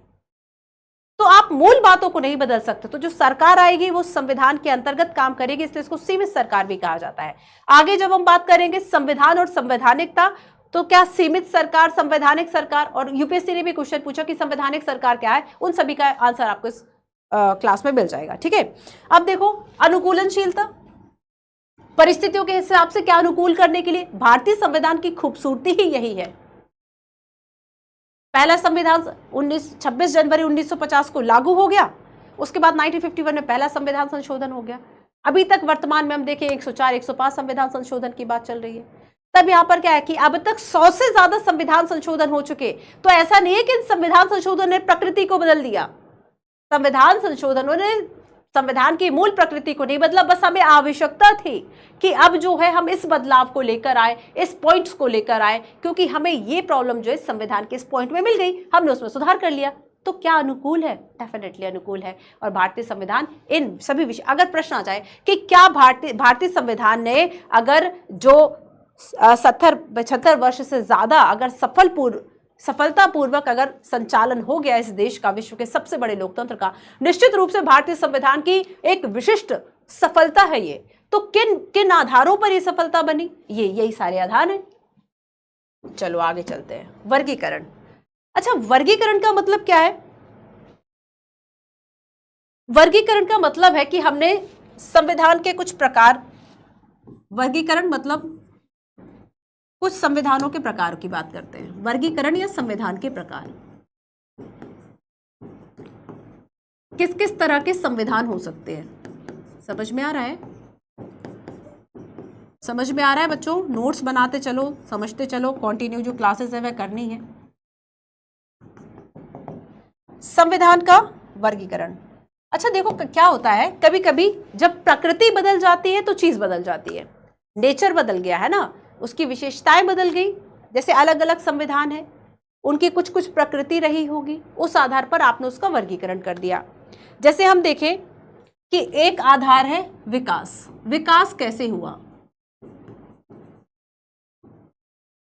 एक आधार क्या हुआ कि जैसे विकास कैसे हुआ, तो विकास के आधार पर इसके जो है वह दो अलग अलग आपको मिल जाएंगे प्रकार इसके, है ना। तो वर्गीकरण में हम देखेंगे कि पहला आपको मिल गया विकसित और अधिनियमित। विकास के आधार पर जो है वह क्या है, इसके दो प्रकार हैं, एक तो है विकसित संविधान, एक है अधिनियमित संविधान। एक तो है विकसित और दूसरा है अधिनियमित। अब देखो हम एक दूसरा आधार देखेंगे और उसके आधार पर हम फिर इसके दो प्रकार पढ़ेंगे, जैसे कि प्रावधानों को शामिल करने के आधार पर, कि मतलब जो संविधान के प्रावधान है उनको कैसे शामिल किया गया है। तो अगला आधार क्या है, संविधानों को शामिल करने के आधार पर। संविधानों को शामिल करने के आधार पर दो प्रकार हो गए, एक तो हो गया लिखित और एक हो गया अलिखित। एक हो गया लिखित, दूसरा क्या हो गया, अलिखित, है ना। तो संविधानों को कैसे शामिल किया गया है उस आधार पर बच्चों, उस आधार पर आपने ये दो प्रकार देख लिए। तीसरा हम देखेंगे कि संशोधन की पद्धति क्या है।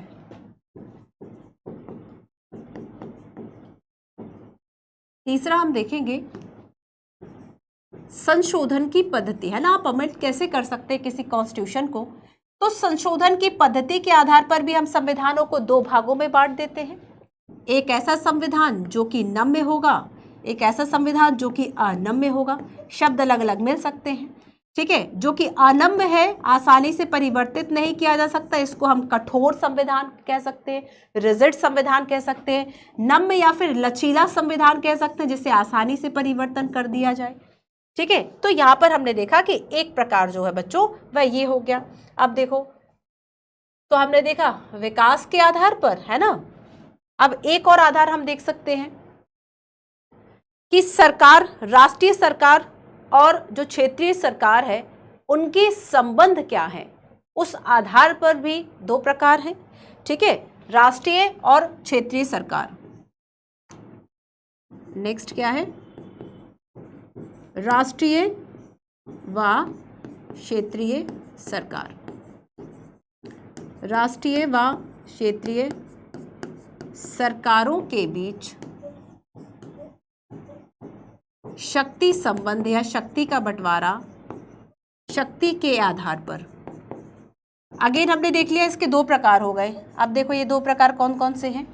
एक तो हो सकता है संघीय फेडरल और दूसरा हो सकता है एकात्मक। एक हो सकता है फेडरल, एक होता है यूनिटरी, है ना। तो यहाँ पर हमने देखा कि राष्ट्रीय व क्षेत्रीय सरकारों की शक्ति जो है वो पृथक्करण किस आधार पर किया गया है, उनके संबंधों की प्रकृति, है ना। या तो आप शक्ति लिख ले या फिर लिख ले उनके संबंधों की प्रकृति, क्षेत्रीय सरकारों के संबंधों की प्रकृति। वर्ड ये भी सही है बच्चों, ठीक है। सरकारों के संबंधों की प्रकृति क्या है।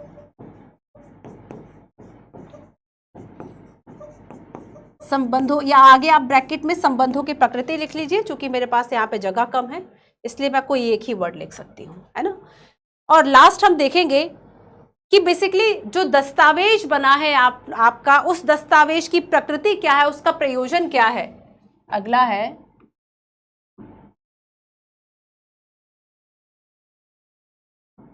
दस्तावेज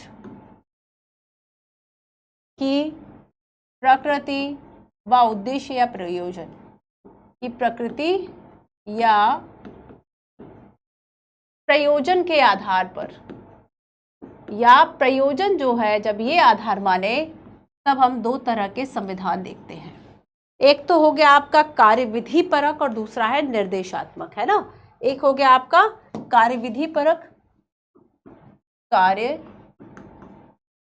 विधि परक, दूसरा हो गया निर्देशात्मक।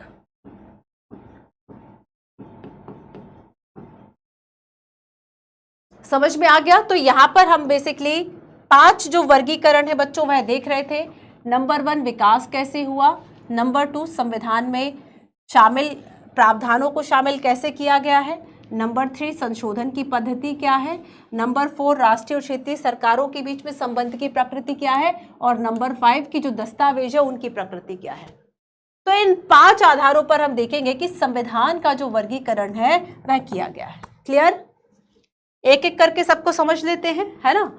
तो पहला देखो कि जब हम बात करेंगे विकसित और अधिनियमित की, जब हम बात करेंगे एक एक करके हम सबको समझते हैं विकसित और अधिनियमित।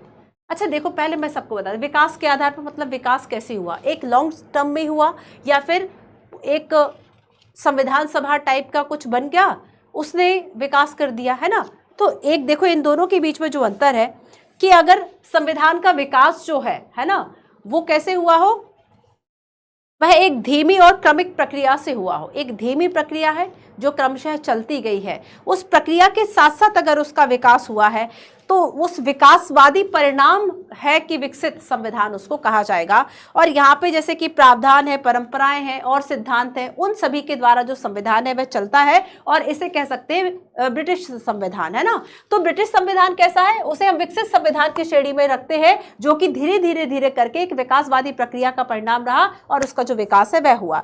दूसरा हम देखेंगे कि अधिनियमित। अधिनियमित मतलब क्या होता है कि आपने विचार पूर्वक जो है वह किसी को अधिनियमित कर दिया, है ना। तो यहाँ पर अगर विचार पूर्वक बनाया तो कोई संस्था रही होगी, संवैधानिक सभा रही होगी, तो किसी संवैधानिक सभा या संवैधानिक परिषद टाइप का कोई एक सभा हो, उसके द्वारा विचार पूर्वक कि इन प्रावधानों को रखे, इनका प्रावधान नहीं रखे, इसके आधार पर आपने अधिनियमित कर लिया। तो पूरी दस्तावेजों की एक श्रृंखला आपको किस में मिलेगी, विकसित में या फिर अधिनियमित में? अधिनियमित में मिलेगी कि हमने इन इन बातों को अपनाया, इतने इतने आर्टिकल्स है। तो अधिनियमित क्या होगा, अधिनियमित जैसे कि पारंपरिक संविधान इसको कहा जाता है, जैसे कि भारत और अमेरिका का संविधान। ठीक है, अब हम चलते हैं लिखित और अलिखित। तो संविधान के जो प्रावधान है ना, संविधान के जो प्रावधान है इसको शामिल कैसे किया गया है। लिखित मतलब होगा कि उसकी दस्तावेजों की, हमने जाना ना कि दस्तावेजों की जो श्रृंखला बनी हुई थी, जैसे कि अधिनियमित संविधान, तो अधिनियमित संविधान में क्या होगा, लिखित रूप आपको ज्यादातर मिल जाएंगे। लिखित रूप मतलब रिटन फॉर्म में जो संविधान है वह आपको मिल जाएगा, जिसमें सारी बातों को जो है वह प्रॉपरली लिखा गया है ना। तो यहाँ पर इसे संहिताबद्ध संविधान भी कहा जाएगा। अलिखित संविधान जैसे कि ब्रिटेन का संविधान है, तो ब्रिटेन का संविधान एक तो विकसित संविधान की श्रेणी में आएगा और दूसरा है अलिखित संविधान की श्रेणी में आएगा, क्योंकि उसमें लिखा नहीं है। ऐसा नहीं है कि अब लिखा नहीं है तो कुछ भी नहीं है, संविधान के नाम पर है लेकिन एक बुक नहीं है। जैसे कि आप 395 आर्टिकल्स पढ़ लो, भारतीय संविधान को समझ जाओगे, लेकिन वहाँ पे ऐसा कुछ नहीं, क्योंकि वहाँ पे परंपराएं, वहाँ पे न्यायाधीशों के निर्णय, है ना, और भी संसद जो चीज़ें बना दे वो सारी चीज़ उसके हिसाब से देश चलेगा। तो यहाँ पे हम कह सकते हैं कि दस्तावेजों की श्रृंखला नहीं है, जो भी विधियां हैं, न्यायिक निर्णय है, परंपराएं, प्रथा, सिद्धांत है, उसके अनुसार चलता रहता है। तो जैसे कि न्यूजीलैंड है, इजराइल है, न्यूजीलैंड और इजराइल का जो संविधान है वह भी अलिखित श्रेणी में आ जाता है। फिर हम बात करेंगे नम्य और अनम्य संविधान, है ना। देखो बच्चों, अगर संविधान में संशोधन बहुत आसानी से हो रहा है, आसानी से हो रहा है मतलब संविधान फ्लेक्सिबल है, मतलब संविधान लचीला है, संविधान नम्य है, ये सारे वर्ड्स आते हैं, है ना। तो संशोधन की पद्धति अगर कैसी है, बहुत आसानी से जो परिवर्तन है वह अगर हो जाता है, तब हम देखते हैं कि वो संविधान जो है वह नम्य संविधान है। और यहां पर इस तरह के संविधानों में, इस तरह के जो भी संविधान है उसमें संविधान और जो सामान्य कानून है उसमें अंतर नहीं होता। अंतर नहीं होता तभी तो आसानी से बदल देते हो। अगर संविधान आपके लिए विशिष्ट होता तब आप आसानी से नहीं बदलते उसको। तो अगर संविधान विशिष्ट है, उसको नहीं बदल सकते, या फिर कठोर रूप से संशोधन हो रहा है, कठोर तरीका है, तो वो अनम्य या कठोर संविधान होगा, एक रिजिड कॉन्स्टिट्यूशन होगा। भारतीय संविधान कैसा है, भारतीय संविधान याद रखना कि एक तरह से हमने नम्य और अनम्य का प्रावधान है। भारतीय संविधान, हमारे जो संविधान निर्माता थे वह इतने दूरदर्शी थे कि ना तो इसको इतना नम्य बना गए, इतना फ्लेक्सिबल बना गए कि आसानी से इसमें संशोधन किया जा सके, और ना ही इतना कठोर बना गए कि जब समय बदले इसको ना बदल सके। समय बदला, चीज़ों को और इसमें शामिल किया, तो हमारा संविधान आज भी एक जीवंत दस्तावेज बना हुआ है। 2023 में भी यूपीएससी ने क्वेश्चन पूछा कि क्या, जैसे कि अनुकूलनशीलता जो विशेषता दी थी ना, अनुकूलनशीलता थी, मतलब आपने आने वाले समय के साथ साथ परिस्थितियों के अनुकूल उसको चेंज कर लिया, अनुकूलनशीलता थी, तभी हमारा संविधान आज भी 70 वर्ष से ज्यादा होगा उसके बाद टिका हुआ है। हमने उसको अपने अनुकूल जो है कहीं ना कहीं हम चेंज कर लिया हमने। तो संविधान की जीवंतता होनी चाहिए, लिविंग डॉक्यूमेंट। क्यों लिविंग डॉक्यूमेंट है? और उसको जोड़ दिया था आर्टिकल 21 से, राइट टू लाइफ और पर्सनल लिबर्टी का जो एक्सपेंशन है उसके द्वारा समझाइए। दो बातों को जोड़ दिया था। अगर आपने ये सारी चीजें पढ़ी बच्चों, आपको बहुत आसानी से बन जाएगा कि क्यों Indian constitution as a living document. एक एनसीईआरटी का आपने चैप्टर पढ़ा होगा, उसको अगर आपने पढ़ा आप उस क्वेश्चन का आंसर लिख पाते। बच्चों लगता है हमें कि हम यूपीएससी जाने किस गोले से प्रश्न पूछती है। आपके आसपास वो इन्फॉर्मेशन है, आपकी किताबों में ही, आपके नोट्स में ही वो सारी बातें लिखी हैं। अंतर यहाँ था, आपसे इसलिए नहीं बना था, आप भूल चुके थे उस बात को, आपने समझा नहीं था उस बात को। तो यहाँ पर क्या है, अनम्य और कठोर संविधान। भारतीय संविधान बेसिकली इनका क्या है, एक मिश्रण है ना। अब नेक्स्ट देखो, राष्ट्रीय व क्षेत्रीय सरकारों के बीच में संबंधों की प्रकृति जो है वह आखिर क्या रही, संबंधों की प्रकृति क्या रही, इस आधार पर संविधान का हमने वर्णन किया। अब संघीय और एकात्मक, देखो जब हम बात करेंगे फेडरल की, फेडरल का एक मतलब आपने सीखा होगा, more than one level of government. इसका मतलब क्या है, कम से कम दो स्तरों पर सरकारों का होना या एक से अधिक स्तर पर सरकारों का होना। तो कहीं कहीं क्या होता है, जब एक से अधिक स्तर पर सरकारें हैं तो जो राज्य सरकारें वे अधीनस्थ नहीं होगी, बल्कि राज्य सरकारों के पास जो भी एक और पॉलिटिकल इकाई है, राज्य नहीं, जो भी एक पॉलिटिकल इकाई है, यूनिट है, उसके पास क्या होगा, कुछ अपने अधिकार होंगे, कुछ अपनी स्वायत्तता होगी कि वह अपने डिसीजन खुद ले सके। फेडरल, तो क्या इंडिया का फेडरल नेचर है? हाँ, हमने संघीय व्यवस्था को अपनाया है। यूनिटरी की बात होगी, एकात्मक की बात होगी। यूनिटरी में क्या होगा बच्चों, यूनिटरी गवर्नमेंट आप पढ़ चुके हैं। एकात्मक, इसमें क्या होगा कि कोई किसी एक यूनिट के पास, किसी एक इकाई के पास सारी जो शक्तियां हैं वह होंगी, तो ये एकात्मक सरकार का हो गया। नेक्स्ट हम देखेंगे संघीय और एकात्मकता के बाद, अच्छा, और भारत की प्रकृति क्या कही, जैसे कि केसी वियर की जो बात है वह क्या कहते हैं कि भारतीय संविधान जो है वह कैसा है, सेमी फेडरल है या क्वासी फेडरल की बात करते हैं, अर्ध संघीय है, अर्ध संघीय व्यवस्था है। और साथ ही हमारे जो संविधान निर्माता रहे उसमें से किसने कहा था, ये मैं आपसे पूछ रही हूँ, कथन मैं बता दे रही हूँ, किसने कहा था ये आप बता देना। भारतीय संविधान की बड़ी ही अनूठी विशेषता है कि ये आपातकाल में संघीय व्यवस्था से एकात्मक व्यवस्था में तब्दील हो जाता है। तो बिना कुछ चेंज किए, संविधान में ऑलरेडी ऐसे प्रावधान है ना कि जब आपातकाल हो तो केंद्र जो है वह ज्यादा प्रभावी होता है, सारी शक्तियां राज्य के केंद्र के पास चलेंगी, वो डिसीजन ले रहा है। तो यहाँ पर क्या होगा कि अब व्यवस्था एकात्मक हो गई। एकात्मक मतलब शक्ति का एक केंद्र हो गया, केंद्र हो गया, शक्ति का एक केंद्र जो कि केंद्र है, मतलब सेंट्रल गवर्नमेंट। स्टेट गवर्नमेंट के पास कहाँ रही पावर। तो ये यूनिटरी हुआ या फेडरल हुआ। फेडरल का तो मतलब था कि एक से अधिक स्तर पर सरकारों का होना। यूपीएससी ने एक बार क्वेश्चन पूछा था कि क्या भारत में जो राज्य सरकारें हैं वह अधीनस्थ हैं, वह सबऑर्डिनेट है सेंट्रल गवर्नमेंट की, क्या केंद्र सरकार के अधीन राज्य होते हैं? नहीं, केंद्र सरकार के अधीन राज्य नहीं होंगे। राज्य बेसिकली एक हम कह सकते हैं कि एक स्वतंत्र तरीके से काम कर सकते हैं, जो भी राज्य सूची के विषय है उन पर वो स्वतंत्र डिसीजन ले सकते हैं। और जब हम यूनिटरी गवर्नमेंट की बात करेंगे, इसमें जो भी और पॉलिटिकल इकाई होंगी, जो भी और पॉलिटिकल यूनिट होंगी, राजनीतिक इकाई होंगी, बेसिकली वो एक तरह से सबऑर्डिनेट की तरह काम करेंगे कि वो अधीन है, ऊपर से जो डिसीजन है वह जा रहा है। इसी आधार पर हम कुछ इसे देखते हैं, दस्तावेजों की प्रकृति, प्रयोजन व आधार, है ना। दस्तावेजों की प्रकृति क्या है, कार्यविधि परक और निर्देशात्मक। निर्देशात्मक का मतलब क्या होता है, हम निर्देश देते हैं ऐसा कीजिए, हम निर्देश देते हैं ऐसा कीजिए। इसका मतलब क्या है कि जो सेंट्रल अथॉरिटी जिसके पास ज्यादा शक्तियां हैं वह क्या कर रहा है, वह अपने हिसाब से चीजों को चला रहा है। एक तरह से वह मान रहा है कि चलो एक व्यापक सहमति तो है ही, डिसीजन हम ही ले लेते हैं। ये हो गया। जैसे कि योजना आयोग को अब प्रतिस्थापित कर दिया गया नीति आयोग द्वारा, है ना। तो नीति आयोग अब है योजना आयोग, बीते दिन का इतिहास हो गया। तो योजना आयोग की प्रकृति थी निर्देशात्मक, और नीति आयोग क्या करता है कि राज्यों से भी सलाह मशवरा कर और सारी चीजें उसके हिसाब से, तो बॉटम अप अप्रोच इसमें रखी गई। तो यहां पर हम देखेंगे कि बेसिकली जो निर्देशात्मक होगा वो आरोपित करेगा कि आप इन प्रावधानों के अनुसार काम कीजिए। और लेकिन जब हम बात करेंगे कार्यविधि परक की, कार्यविधि परक का मतलब होगा बच्चों कि हमने एक व्यवस्था अपनाई है, कार्यविधि परक व्यवस्था। जो भी कार्य होगा वह विधि के अनुसार होगा। हमने एक व्यवस्था अपनाई, हमने एक लोकतांत्रिक व्यवस्था को अपनाया है ना। हम फंडामेंटल राइट्स जो है उनकी रक्षा करेंगे और जो कानूनी सीमा है वो सारी तय की जाएगी। तो यहाँ पर हमने देखा कि विकसित विकास के आधार पर संशोधन की पद्धति, राष्ट्रीय क्षेत्रीय सरकारों के संबंधों की प्रकृति, संविधानों का प्रावधान और प्रकृति। क्या लिखवाने की जरूरत है? क्या सिर्फ यही एक ऐसा है जिसको लिखवाया जा सकता है? बाकी सारी चीजें तो आप ऐसे ही समझ जाएंगे। अब लास्ट बचता है संवैधानिकता और संवैधानिक सरकार। इन दोनों के बीच में क्या अंतर है ना? चलिए आइए जल्दी जल्दी से मेन पॉइंट्स जो है मैं इसके लिखवा देती हूँ, ठीक है।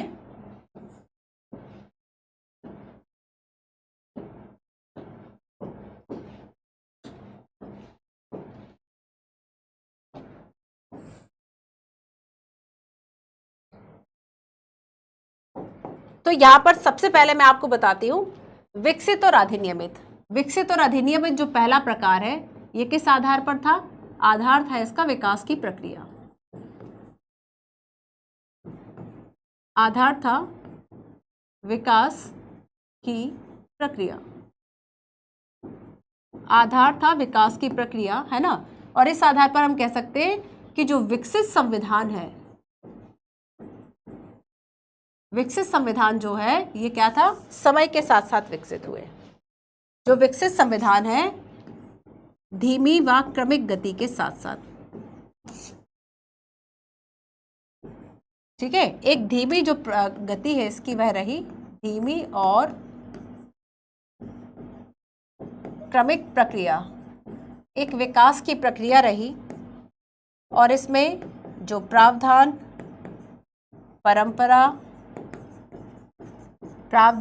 परंपरा सिद्धांतों में निहित रही। और इसका एग्जाम्पल है ब्रिटिश संविधान। इसका एग्जाम्पल क्या है? एग्जाम्पल जरूर याद रखने हैं, एग्जाम्पल से क्वेश्चन आते हैं बच्चों। अब दूसरा हमने देखा कि दूसरा जो है वह क्या है? अधिनियमित। एंड अधिनियमित क्या होगा कि कोई संविधान सभा जैसी कोई संस्था रही होगी। अधिनियमित में हमने देखा कि किसी विचार पूर्वक संविधान सभा ने इसको बनाया।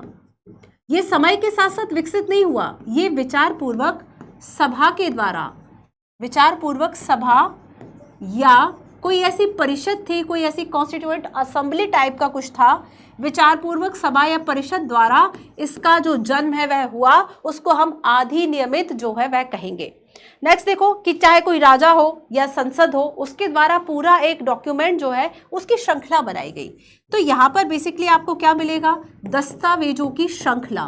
क्या मिलेगा? दस्तावेजों की श्रृंखला मिलेगी, है ना। कि मतलब जो डॉक्यूमेंट है जो किसी राजा या संसद के द्वारा बनाई गई होगी।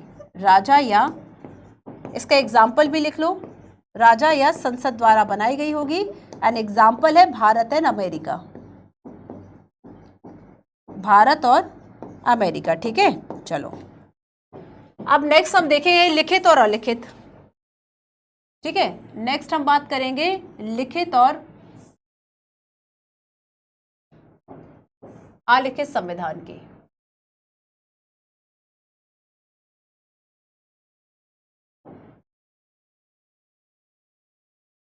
Return and unreturned. और ये कैसे होगा? ये होगा दस्तावेजों की प्रकृति के आधार। दस्तावेज में शामिल प्रावधान, उसकी क्या प्रकृति, प्रावधानों को मतलब कैसे शामिल किया गया, है ना। प्रावधान के आधार पर बेसिकली हमने दो भागों में बांटा। तो देखो जो लिखित संविधान होगा, एक होगा लिखित रिटर्न, एक होगा अलिखित। ऐसा नहीं है कि अलिखित संविधान है तो इसमें कुछ है ही नहीं, अनरिटन है तो इसमें कुछ है ही नहीं, है ना, है बच्चों। तो यहां पर हम देखेंगे कि अलिखित, सबसे पहले तो एग्जाम्पल लिख लो, अलिखित किसका है? ब्रिटेन का है। अलिखित में एग्जाम्पल किसका आएगा? ब्रिटेन का आएगा, न्यूजीलैंड का आएगा, इजराइल का आएगा। ब्रिटेन, न्यूजीलैंड एंड इजराइल, है ना, ये इसके एग्जाम्पल है। और लिखित में आप किसका एग्जाम्पल लिखोगे? भारत और अमेरिका, भारत व अमेरिका। सो लिखित में पूरा होगा दस्तावेजों की एक श्रृंखला होगी, दस्तावेजों की श्रृंखला। ज्यादातर याद रखना कि जो दस्तावेज लिखित होंगे और वो अधिनियमित जो संविधान है, ये दोनों बेसिकली एक ही कहे जाएंगे। इसको हम प्रालेखित या संहिताबद्ध कहेंगे, इसको हम कहेंगे प्रालेखित या फिर संहिताबद्ध संविधान, संहिताबद्ध संविधान। ठीक है, साथ ही जब हम आलेखित की बात करेंगे तो इसमें दस्तावेजों की श्रृंखला नहीं होती, पर ऐसा नहीं है दस्तावेज नहीं होते, दस्तावेजों की श्रृंखला नहीं मिलती या फिर एक बुक आपको नहीं मिलती, दस्तावेजों की श्रृंखला नहीं है। ठीक है, जो परंपरा है, प्रथा है, परंपरा, प्रथा, विधियां, ये सारी चीजें हैं, बेसिकली ये ऐतिहासिक जो विकास है उसके उत्पाद के रूप में अलिखित होगा। क्लियर है, ये दो हो गए। अब आगे हम चलते हैं, नम्य अनम्य की बात करते हैं और बाकी सब। क्लियर हुआ बच्चों इतना? चलो आगे देखो, अनम्य लचीला और संघीय संविधान।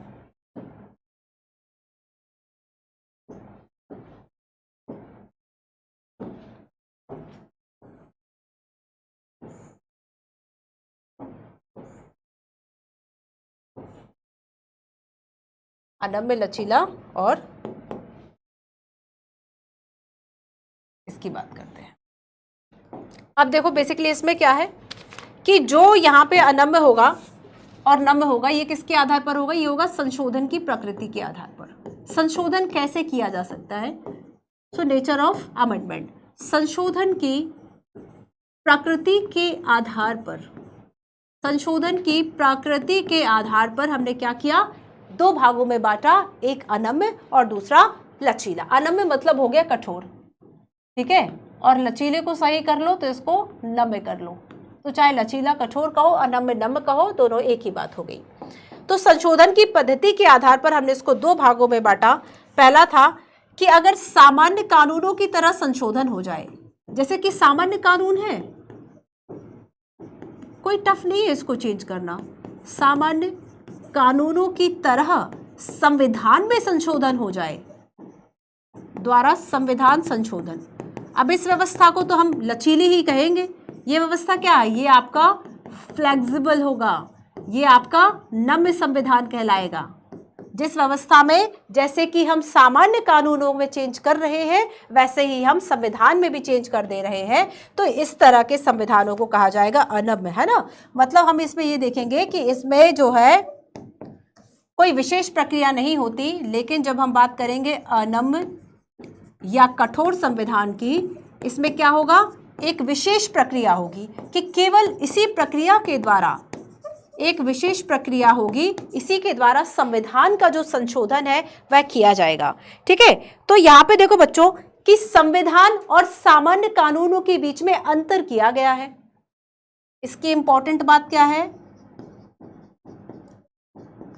कि जो सामान्य कानून है, सामान्य कानून व संविधान, है ना, इन दोनों के बीच में क्या है? बेसिकली बच्चों अंतर किया गया है। जो अंतर आपको, और भारत का जो मेन हम कह सकते हैं, भारत का इसमें संविधान जो है वह क्या है कि ना तो कठोर है ना ही लचीला है, बल्कि दोनों का मिश्रण है। तो भारतीय संविधान के बारे में लिख लो कि भारत का संविधान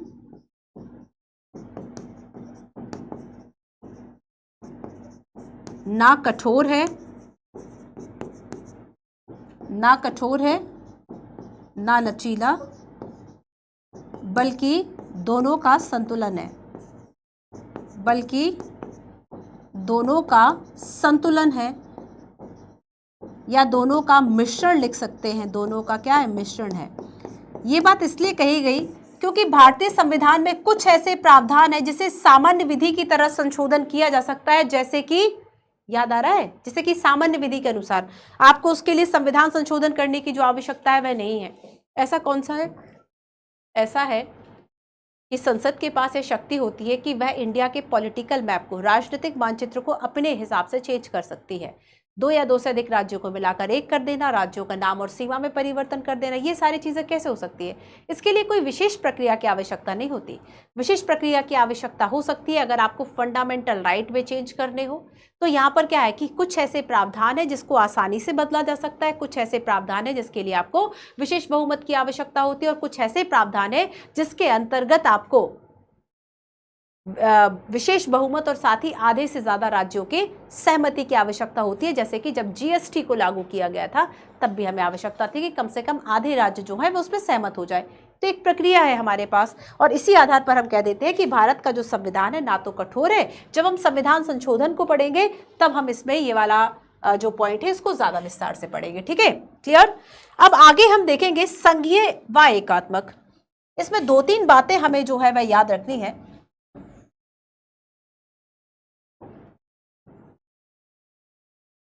ठीक है, संघीय व एकात्मक।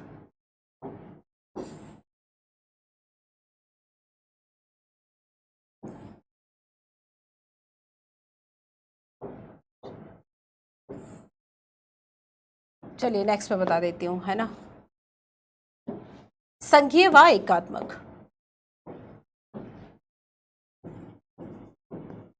वो स्लाइड आपको ठीक मिल जाएगा।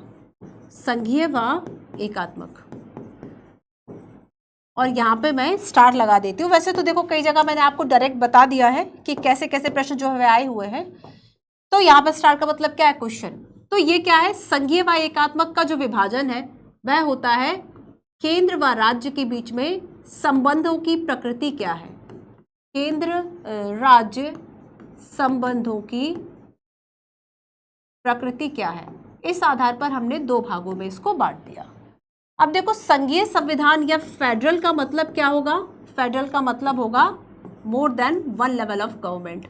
ये मैंने आपको याद कराया था ना, more than one level of government, मतलब एक से अधिक स्तर पर सरकारों का होना, उनके बीच में शक्तियों का विभाजन होना। तो जो भी फेडरल या संघीय सरकार होगी, संघीय सरकार में क्या होगा, केंद्र व राज्य के बीच में, केंद्र व राज्य के बीच शक्तियों का विभाजन होगा।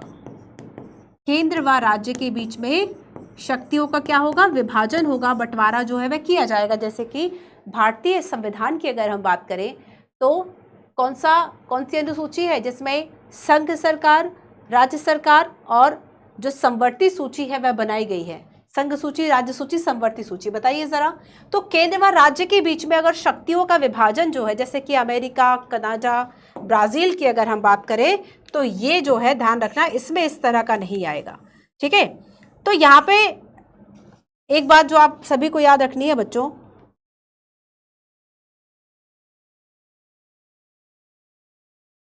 कि जो एकात्मक सरकार है, अच्छा एग्जाम्पल्स मैं आपको बता देती हूँ, है ना, एग्जाम्पल्स बता देती हूँ दोनों के साथ में। अभी पहले एकात्मकता को और समझ लो कि जो यूनिटरी गवर्नमेंट है ये आखिर किस तरीके से काम करेगी। एकात्मक सरकार मतलब उसमें शक्तियों का ये जो विभाजन है ना, ये प्रॉपरली नहीं किया जाएगा। केंद्र के अधीन जो है वह राज्य आएंगे, ये सोच लो, है ना। तो इसमें क्या है, बेसिकली केंद्र के अधीन राज्य होंगे, और जो राष्ट्रीय सरकार है उसके हाथों में शक्ति का केंद्र होगा। जो भी राष्ट्रीय सरकार मतलब केंद्र हो गया, है ना, हम इंडिया के परिप्रेक्ष्य में भी समझ रहे हैं। तो जो राष्ट्रीय सरकार है, राष्ट्रीय सरकार के हाथों में शक्ति केंद्रित होगी। ठीक है, तो यहां पर इन दोनों के एग्जाम्पल्स देख लो।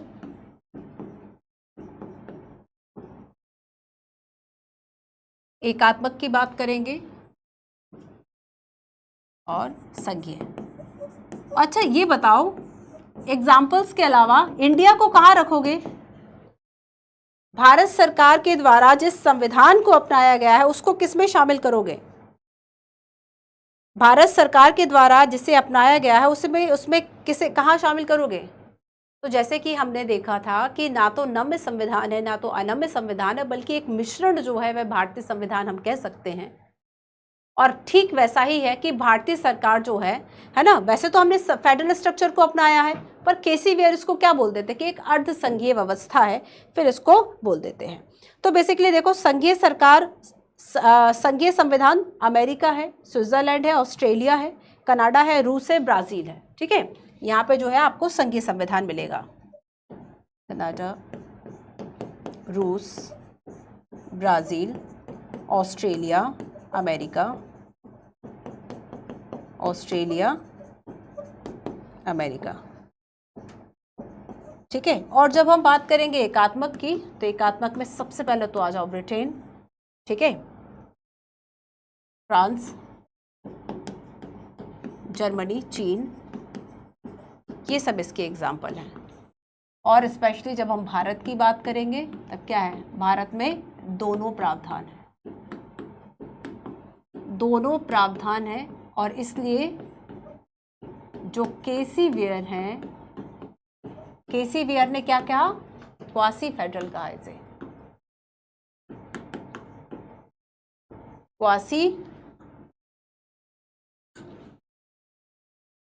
क्वासी फेडरल, अर्धसंघीय कहा।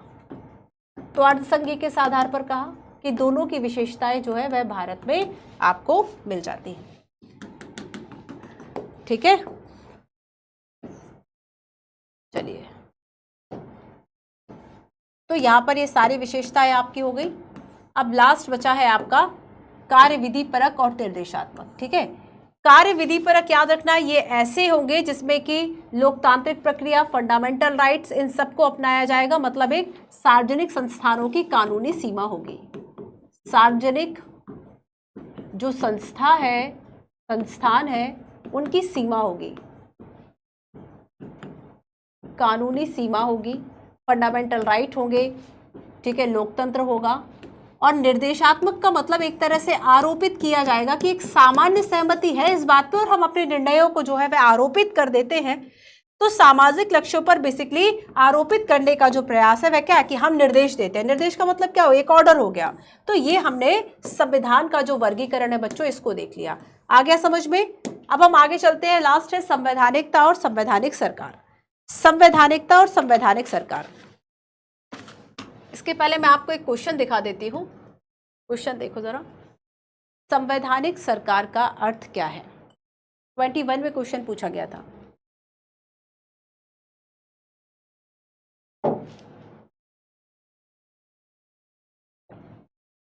संघीय ढांचे वाले राष्ट्र की एक प्रतिनिधि सरकार, एक सरकार जिसके प्रमुख को नाम मात्र की शक्तियां प्राप्त हैं, ऐसी सरकार जिसके मुखिया को वास्तविक शक्तियां प्राप्त हो, या फिर संविधान की शर्तों के द्वारा सीमित सरकार। ठीक है, हो सकता है कुछ बच्चों को अभी आ गया हो, जिन्हें नहीं आएगा वो मैं बता देती हूँ। परिभाषा के अनुसार देखो, ये 2021 का प्रश्न था बच्चों। सेम प्रश्न 20 में पूछा, a constitutional government by definition is. परिभाषा के अनुसार संवैधानिक सरकार एक गवर्नमेंट, विधायिका द्वारा सरकार, लोकप्रिय सरकार, बहुदलीय सरकार या सीमित सरकार। इसका क्या आंसर होगा? तो ये 2021-2020 में लगभग सेम क्वेश्चन आया। ठीक है, चलिए एक मेंस का क्वेश्चन भी मैं आपको बताऊंगी। Why it is it necessary for a constitution to place limitations on the ruler? Can there be a constitution that give no power at all to citizens? शासकों की सीमा का निर्धारण करना संविधान के लिए जरूरी क्यों है? क्या कोई ऐसा भी संविधान हो सकता है जो नागरिकों को कोई अधिकार ना दे, है ना?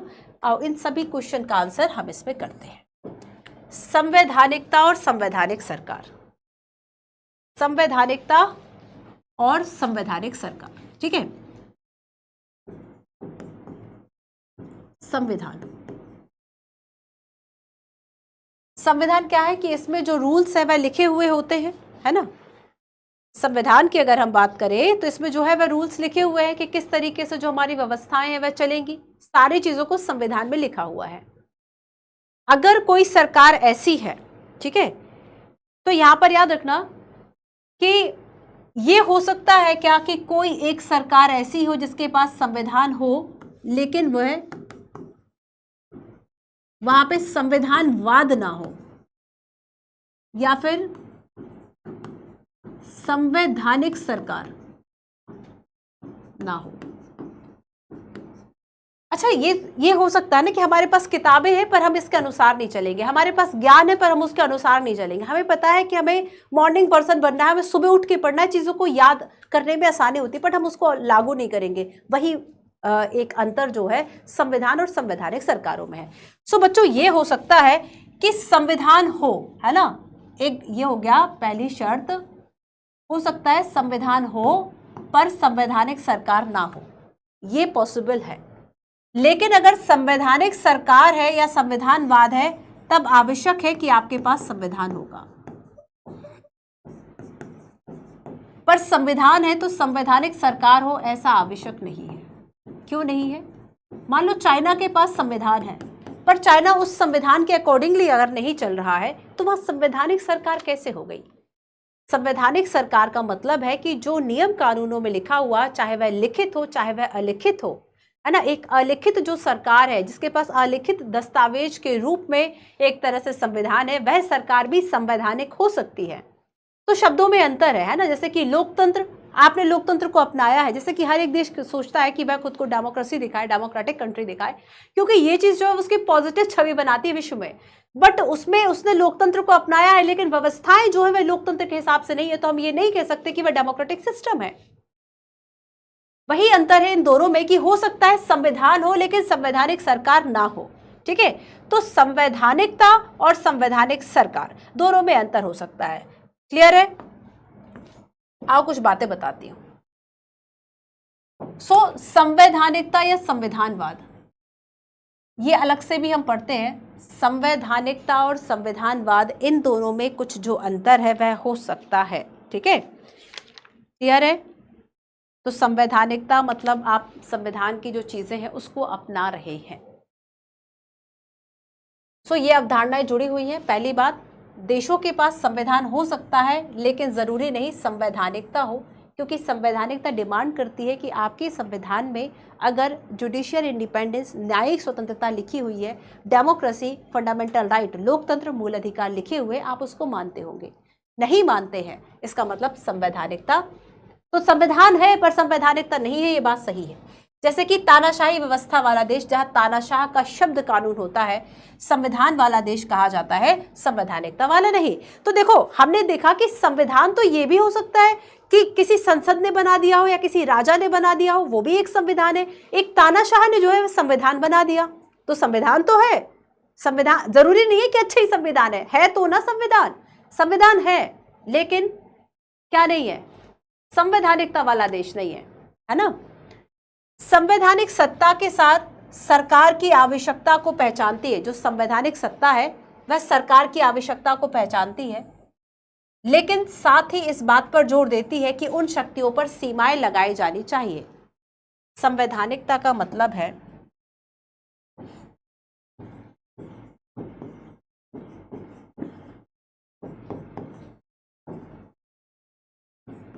संवैधानिक सरकार या संविधानवाद। शब्द को समझना, जो लोकतंत्र और लोकतंत्रात्मक व्यवस्था में अंतर है, बस वही इसमें है। कॉन्स्टिट्यूशनलिज्म, ठीक है। तो बच्चों, फ्रेंड्स, संवैधानिक सरकार का मतलब होगा कानूनों के द्वारा स्थापित सरकार। इसका मतलब क्या होगा? इसका मतलब होगा कानूनों के द्वारा सीमित सरकार। कानूनों के द्वारा सीमित सरकार, जैसे कि भारतीय परिप्रेक्ष्य में समझो, हमने लिख दिया एक तरफ है विधायिका, सरकार के प्रमुख अंगों में एक तरफ है कार्यपालिका, चौथा स्तंभ मीडिया को कहा जाता है। यहाँ पे उसकी चर्चा नहीं कर रहे, यहाँ पे हम न्यायपालिका तक आते हैं। तो बेसिकली हमने देखा कि ये लोकतंत्र के 3 स्तंभ हैं। विधायिका अपना काम करेगी, कार्यपालिका अपना, न्यायपालिका अपना। आर्टिकल 50 क्या कहता है कि कार्यपालिका कुछ इस तरीके से काम करेगी कि जो न्यायपालिका है उसमें हस्तक्षेप अनावश्यक ना हो। तो यहाँ पर क्या किया बच्चों, हमने सरकार को सीमित कर दिया। सीमित सरकार, लिमिटेड गवर्नमेंट, है ना। हमने क्या किया, सीमित सरकार का यहाँ पे कॉन्सेप्ट है। सीमित सरकार मतलब हमने नियम बना रखे हैं कि संसद का काम न्याय देना नहीं होगा। संसद जो है विधियों को बनाएगी, लेजिस्लेटिव, क्योंकि विधायिका का काम ही है टू मेकिंग लॉ। सो सीमित सरकार या संवैधानिक सरकार, कॉन्स्टिट्यूशनल गवर्नमेंट।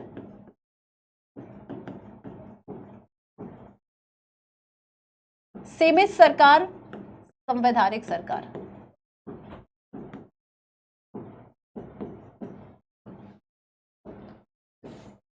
क्वेश्चन देखो, संवैधानिक सरकार का अर्थ है कॉन्स्टिट्यूशनल गवर्नमेंट मीन बाय संघीय ढांचा, एक सरकार जिसके प्रमुख को नाम मात्र की शक्तियां हो या मुखिया। इस तरह की कोई बातें अभी तक सुनी क्या?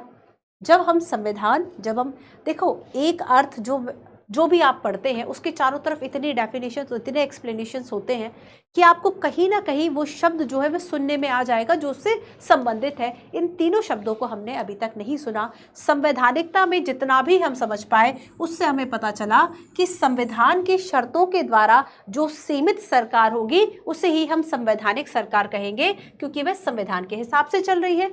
और 2020 में भी सेम क्वेश्चन आया, a constitutional government by definition is a विधायिका, लोकप्रिय, बहुदलीय या फिर सीमित सरकार। यहाँ पे आगे लिमिटेड गवर्नमेंट, सीमित सरकार, संवैधानिक सरकार, वहां से चीजों को पूछ लिया। ठीक है, क्लियर? चलो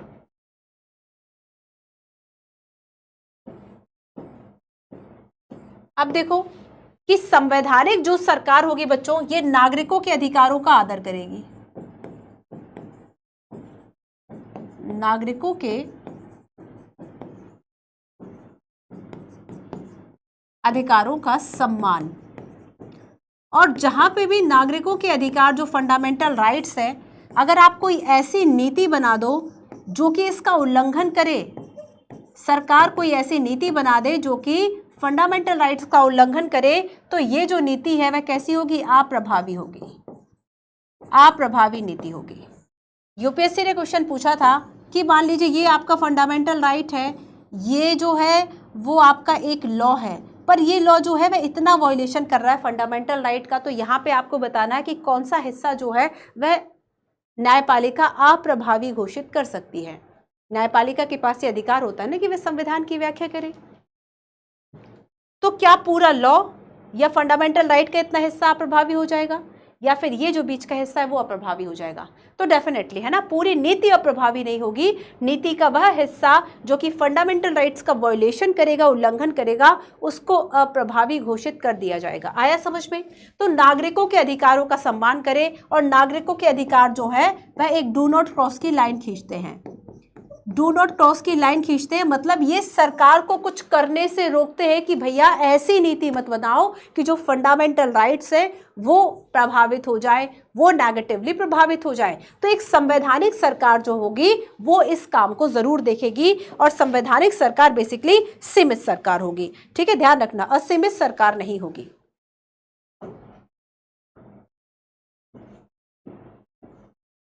नेक्स्ट है असीमित शक्ति। देखो, अगर असीमित शक्ति, आपने अनलिमिटेड जो पावर्स है गवर्नमेंट को दे सके, तो ऐसी सरकार कैसी हो जाएगी? अधिनायकवादी, मतलब उसमें कोई एक ऐसा व्यक्ति, कोई एक ऐसी संस्था इतनी पावरफुल हो जाएगी कि वह बाकी सबकी फंडामेंटल राइट्स को साइड कर देगी। दमनकारी सरकार की ओर लेकर जा सकती है जो लोगों की स्वतंत्रता को खतरे में डाल दे। तो संविधान सरकारी शक्ति पर सीमित सीमा जो है वह लगाता है। सरकारी जो भी सरकार की शक्तियां हैं उस पर सीमा लगाने का काम संविधान करता है। सो तभी केवल देश में ना केवल संविधान बल्कि संवैधानिकता भी होती है।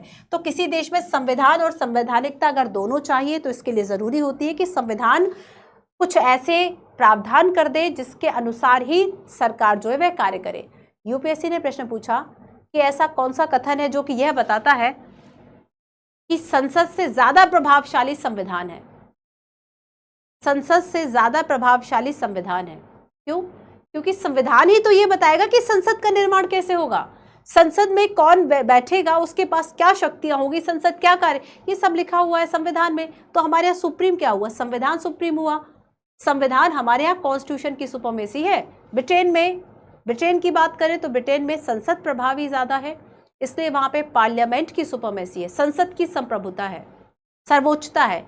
इंडिया की बात करेंगे, इंडिया में कॉन्स्टिट्यूशन सुपरमेसी, कॉन्स्टिट्यूशन ये बताएगा कि पार्लियामेंट का गठन कैसे होगा, और इसलिए संविधान में लिखे हुए प्रावधानों के अनुसार संसद बनेगी। इसलिए ये जो कथन है ये बता रहा है कि संसद जो है संविधान के अंतर्गत आएगी, ना कि संविधान संसद के अंतर्गत आएगा। आप कंफ्यूज तो नहीं हो रहे? सरकार, संविधान, संवैधानिकता, ध्यान से सुनना, समझ में आ जाएगा। संविधान है पर संवैधानिकता नहीं है, और जहां पे संवैधानिकता है इसका मतलब है कि कुछ सीमाएं हैं, कुछ सीमाएं हैं, है ना। हो सकता है जो संविधान है उसमें ही लिख दिया गया हो कि अनलिमिटेड पावर्स जो है वह सरकार के पास हैं, तब ऐसे में नागरिकों की स्वतंत्रता खतरे में है। लेकिन अगर संवैधानिक सरकार है तो नागरिकों की सुरक्षा खतरे में नहीं है। संवैधानिकता की अवधारणा संविधान के द्वारा या उसके तहत शासित राजनीति है। संवैधानिकता का मतलब क्या हुआ? संवैधानिक सरकार, और इसका मतलब हुआ संविधान के द्वारा जो राजनीति चले, संविधान द्वारा शासित राजनीति। अपने हिसाब से राजनीति, ठीक है, तरीका आप अपना सकते हैं, गलत तरीका और बाकी चीजें, लेकिन वो जो पॉलिटिकल सिस्टम जो हमारे संविधान ने दिया उसी के हिसाब से आप चलेंगे, उसी के हिसाब से आप चलेंगे, है ना। एंड जो अनिवार्य रूप से सीमित सरकार है, देखो बच्चों, अनिवार्य रूप से सीमित सरकार है, ऑप्शन नहीं दे रही। संवैधानिकता का मतलब है अनिवार्य रूप से सीमित सरकार होगी, ठीक है, और कानून के शासन को मनमाना, निरंकुश, सत्तावादी, अधिनायकवादी शासन को विपरीत मानती है। तो जहां पे संवैधानिकता होगी, संवैधानिकता के विपरीत है तानाशाही। संवैधानिकता के विपरीत क्या होगी? तानाशाही। संवैधानिकता के विपरीत होगी ये इस तरह की व्यवस्थाएं, ठीक है। संवैधानिक सरकार अनिवार्य रूप से लोकतांत्रिक सरकार होनी चाहिए, होती है नहीं लिखा है, होनी चाहिए। किसी व्यक्ति या संस्था के हाथों में मनमानी शक्ति भले ही संवैधानिक दस्तावेजों के द्वारा प्रदान की गई हो, संवैधानिकता की अवधारणा का निषेध होता है। तो अगर देखो ये लिखा हो निरंकुश सत्ता है और वह संवैधानिक सरकार है, क्या ये सही होगा? नहीं होगा, है ना। चलिए, तो यहाँ पर ये सब चीजें जो है इसकी विपरीत है। अब संवैधानिकता की कुछ परिभाषाएं हम देख लें। फ्रेडरिक रूसिक वियर जो है वह कुछ परिभाषाओं को बताते हैं।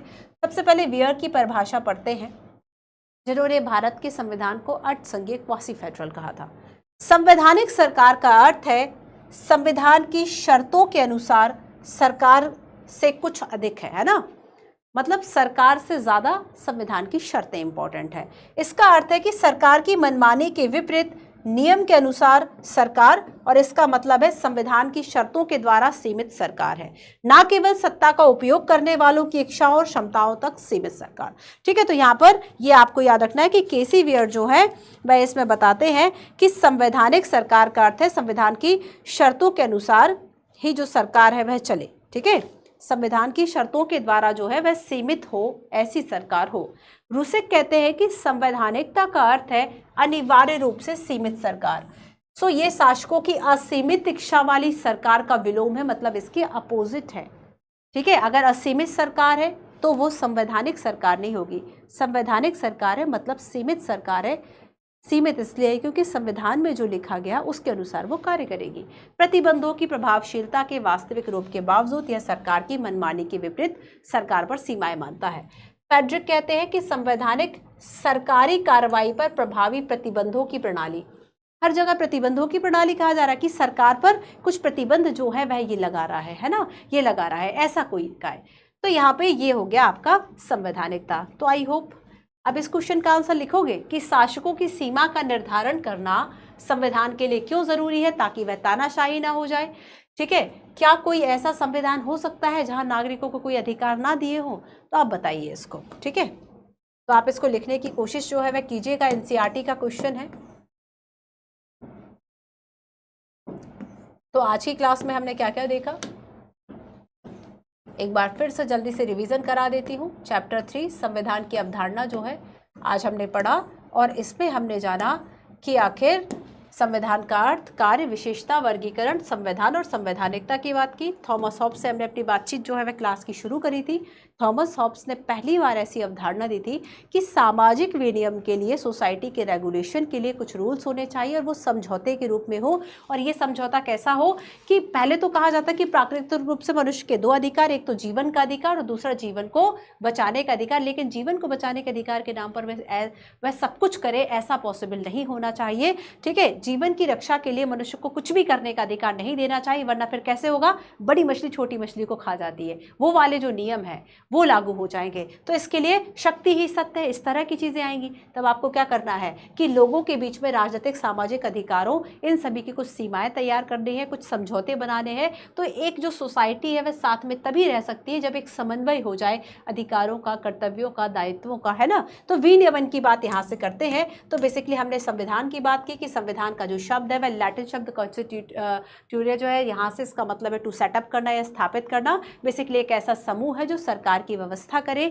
नागरिकों को अधिकार दे, लोगों के बीच में अधिकारों की बात करे। हमने जाना कि संविधान इसलिए जरूरी है क्योंकि अगर सोसाइटी में डिफरेंट ग्रुप्स के लोग हैं तो इन सभी के बीच में एक मिनिमम कोऑर्डिनेशन बना रहे, इसके लिए संविधान जरूरी होता है। देश की सरकार का गठन करे, लोगों के बीच में तालमेल बनाए, निर्णय निर्माण की शक्ति प्राप्त करे, सरकार की शक्तियां जो है उस पर सीमाएं लगाए, एस्पायरेशंस पूरा करे, सरकार की राष्ट्रीय बुनियादी पहचान निर्धारित करे। और कुछ परिभाषाओं की हमने बात की जिसमें कि वियर की डेफिनेशन है कि सरकार की पूरी प्रणाली का वर्णन कर दे, उसको हम संविधान कहेंगे। आगे हमने संविधान के कुछ कार्यों की बात की थी कि कार्य क्या होंगे कि जो भी नागरिकों के अधिकार है, राजनीतिक समुदाय की प्रकृति है, सीमाएं हैं, उन सबको परिभाषित करना, विनियमित करना, ये सारे कार्य। विशेषताओं में हमने देखा बच्चों कि संक्षिप्तता, स्पष्टता, निश्चितता, व्यापकता, उपयुक्तता, स्थिरता, अनुकूलनशीलता जो है वह होना चाहिए। जब हमने वर्गीकरण की बात की थी तो वर्गीकरण हमने देखा था कि कुछ आधारों पर जो है वह संविधानों का प्रकार तय है कि क्या आधार होगा, है ना, और उस आधार पर क्या उसका प्रकार होगा। तो हमने विकसित और अधिनियमित, हमने लिखित और अलिखित, हमने नम्य और अनम्य, संघीय और एकात्मकता, कार्यविधि परक और निर्देशात्मक संविधानों की बात की। ठीक है, तो ये सारे संविधान हमने देखे कि किस किस तरीके के होंगे। अलग अलग हमने आधारों की बात की कि जब राष्ट्रीय और क्षेत्रीय सरकारों के संबंधों की प्रकृति की बात होगी, इस आधार पर जो संविधान होगा उसको संघीय एकात्मक कहा जाएगा। संशोधन की पद्धति के आधार पर नम्य अनम्य होगा। संविधान में प्रावधानों को शामिल करने के आधार पर लिखित अलिखित होगा। लिखित अलिखित की जब हमने बात की तब हमने बात की थी कि ब्रिटेन का संविधान, है ना, और भारत और अमेरिका का संविधान किस आधार पर बने, दस्तावेजों को शामिल करने के लिए विकसित, अधिनियमित, संघीय एकात्मकता की हमने बात की और हमने कुछ एग्जाम्पल्स देखे। फिर हमने बात की संवैधानिकता और संवैधानिक सरकार, अर्थ, परिभाषा। अच्छा, एक और आपका पॉइंट बचा है, अर्थ और परिभाषाओं की हमने बात कर ली कि आखिर संवैधानिकता के तत्व क्या होंगे। संवैधानिकता के एलिमेंट ये है कि ये जो सरकार है वह संविधान, वही सारी बातें जो अब तक हम पढ़ चुके, संविधान के अनुसार चलेगी, है ना। संविधान के अनुसार जो सरकार चले, संविधान की शर्तों के अनुसार जो सरकार चले, उसे ही हम कह सकते हैं कि वो संवैधानिक सरकार है। तो एक संवैधानिक विद्वान है लुईस हेनकेन, उन्होंने कहा कि संवैधानिकता के 8 तत्व होते हैं। तो जैसे कि लोकप्रिय संप्रभुता है, कानून का शासन है, ये सारी बातें जो संविधान के अनुसार, एक लोकतांत्रिक सरकार होनी चाहिए, शक्तियों का पृथक्करण होना चाहिए, नियंत्रण संतुलन होना चाहिए, स्वतंत्र न्यायपालिका होना चाहिए, सेना का नागरिक नियंत्रण होना चाहिए, कानून और न्यायिक नियंत्रण के द्वारा पुलिस शासित हो और व्यक्तिगत अधिकारों का सम्मान हो। मतलब अगर 8 तत्व जो हैं इसके बताए गए हैं कि कैसे एक सरकार, संवैधानिकता जो सरकार है वह कहलाएगी। तो इस तरीके से बच्चों, ठीक है, ये सारा जो है हमने यूपीएससी के काफ़ी क्वेश्चंस देखे। ये 2 क्वेश्चन एकदम सीधा 2021 में आए हुए थे। ठीक है, टेलीग्राम ये आपके लिए मंजू PW यूपीएससी वाला है ना, सर्च कर लीजिए, आपको टेलीग्राम चैनल मिल जाएगा, इसको स्कैन कर लीजिए। सो टेलीग्राम का इस लिंक पर आपको जो PDF और क्लासेस है वो मिल जाती हैं। तो अब हमारा नेक्स्ट होगा इसके बाद संविधान की प्रमुख विशेषताएं, salient features of the constitution. तो क्लासेस कैसी लगी, क्या कोई इसमें सुधार की गुंजाइश है, आपको लग रहा है कि नहीं कुछ इसमें ऐड और होना चाहिए, आप अपने कमेंट के द्वारा हमें ज़रूर बताएं बच्चों, है ना, क्योंकि आपके कमेंट्स ही हैं जिससे हमें पता चल पाता है कि क्लासेस कैसी हैं और आपको इसमें कहाँ पे लग रहा है कि नहीं मैम इसमें यहाँ पर जो है वह ये कभी रह गई थी। सो रिविज़न करते रहिए, क्लास के साथ साथ नोट्स बनाइए। इसके पहले की जो क्लासेस हैं, हो सकता है कुछ बच्चों की ये पहली क्लास हो, इसके पहले भी आपके 2 चैप्टर्स जो है वह हो चुके हैं, उनको पढ़िए, वहाँ से देखिए। और पॉलिटी के लिए लक्ष्मीकांत बेस्ट बुक है, अगर हम इसको कर लेते प्रीलिम्स मेंस का काफ़ी काम हमारा सिमट जाता है। इसके अलावा आपको ज़रूरत होती है NCERTs, बिकॉज ऑफ NCERTs जो है वह आपको जोड़ देती हैं, आपको समझा देती हैं। आप पहले ही समझ गए थे जिन्होंने NCERT पढ़ी थी कि संविधान क्या है, हमें क्यों एक समाज में साथ में रहने के लिए संविधान की ज़रूरत होती है, इन सभी बातों को। तो इसके लिए बहुत ज़रूरी होता है कि आप एनसीईआरटीज़ जो है वह गो थ्रू कर लें। 11th-12th की आपको इस पे मिल जाएंगी हिंदी में 11th-12th। बाकी आपका जो फाउंडेशन है उस पर आपका भी जो 12th का एनसीईआरटी है वह चल रहा है, उस पर पूरे 6 से लेकर 12th तक के सारे मिल जाएंगे। फाउंडेशन वाले पे आपको इंग्लिश में स्क्रिप्ट मिलती है, हिंदी में एक्सप्लेनेशन मिलता है, ताकि जो लोग ऐसे हैं कि इंग्लिश में स्क्रिप्ट चाहते हैं बट फिर वो समझ में उनको हिंदी में ही आ रहा है, ज़्यादा वह हिंदी में समझ पा रहे हैं चीज़ों को, तो वहाँ आपको फाउंडेशन चैनल हिंदी वाले पे आपको सारी चीज़ें जो है वह हिंदी में अवेलेबल हो जाएंगे, स्क्रिप्ट भी और आपको समझाने का तरीका भी। तो मिलते हैं अपनी नेक्स्ट क्लास में। Thank you so much.